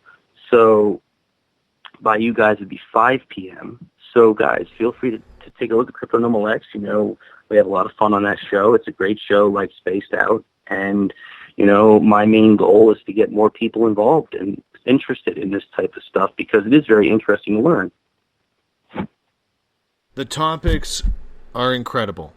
They are very, very incredible when it comes to what we are seeing and what we are experiencing. Because in the end, you know, you can have all the research that you want, and you can try and debunk or you can try and disbelieve whatever you want. That is your prerogative. But in the end, the stories of the people who are being affected by these experiences is number one, isn't it? That's right. They are number one, no matter what. I make sure the eyewitness or the investigator who I'm interviewing has enough time to talk and has enough time to let out whatever they want to talk about. And, you know, that's technically speaking, it's not my show or my co-hosts. It's technically the eyewitnesses. It's their show. They're the ones who talk about their stories, and they're free and will to say whatever they want, and that's where it goes. They're taking time out of their day to come on a show, and they're letting it all out left and right, and it's great because I've combined paranormal researchers who have done paranormal to meet cryptozoology, and they like it, as well as crypto and paranormal meeting at the same time. So in a way, it's kind of like, you know, combining them as a group and making them, you know, everybody gets along and enjoys it. So, you know, folks, I mean, if you're looking for something interesting on a Saturday night, we go into some heavy stuff with Sasquatch, Dogman, ghosts, and paranormal. You guys, Cryptonormal X is where it's at. You know, I would hope everybody in the chat or in general, if you know somebody who's interested in it, feel free to check it out. You know, we're still building up, but, you know, we have a lot of episodes planned. June 26th is the LBL episode. And I have a couple more interviews coming up this week that'll be uploaded next week and the following and so on and so forth. So, guys, take a good look. It's an amazing show. I think everybody will like it. My friend, I'm going to get you to hold on. I'm going to wrap things up. In the background of my voice, you hear Mr. Ron Bumblefoot THAL former lead guitarist of Guns N' Roses, currently the guitarist of Art of Anarchy.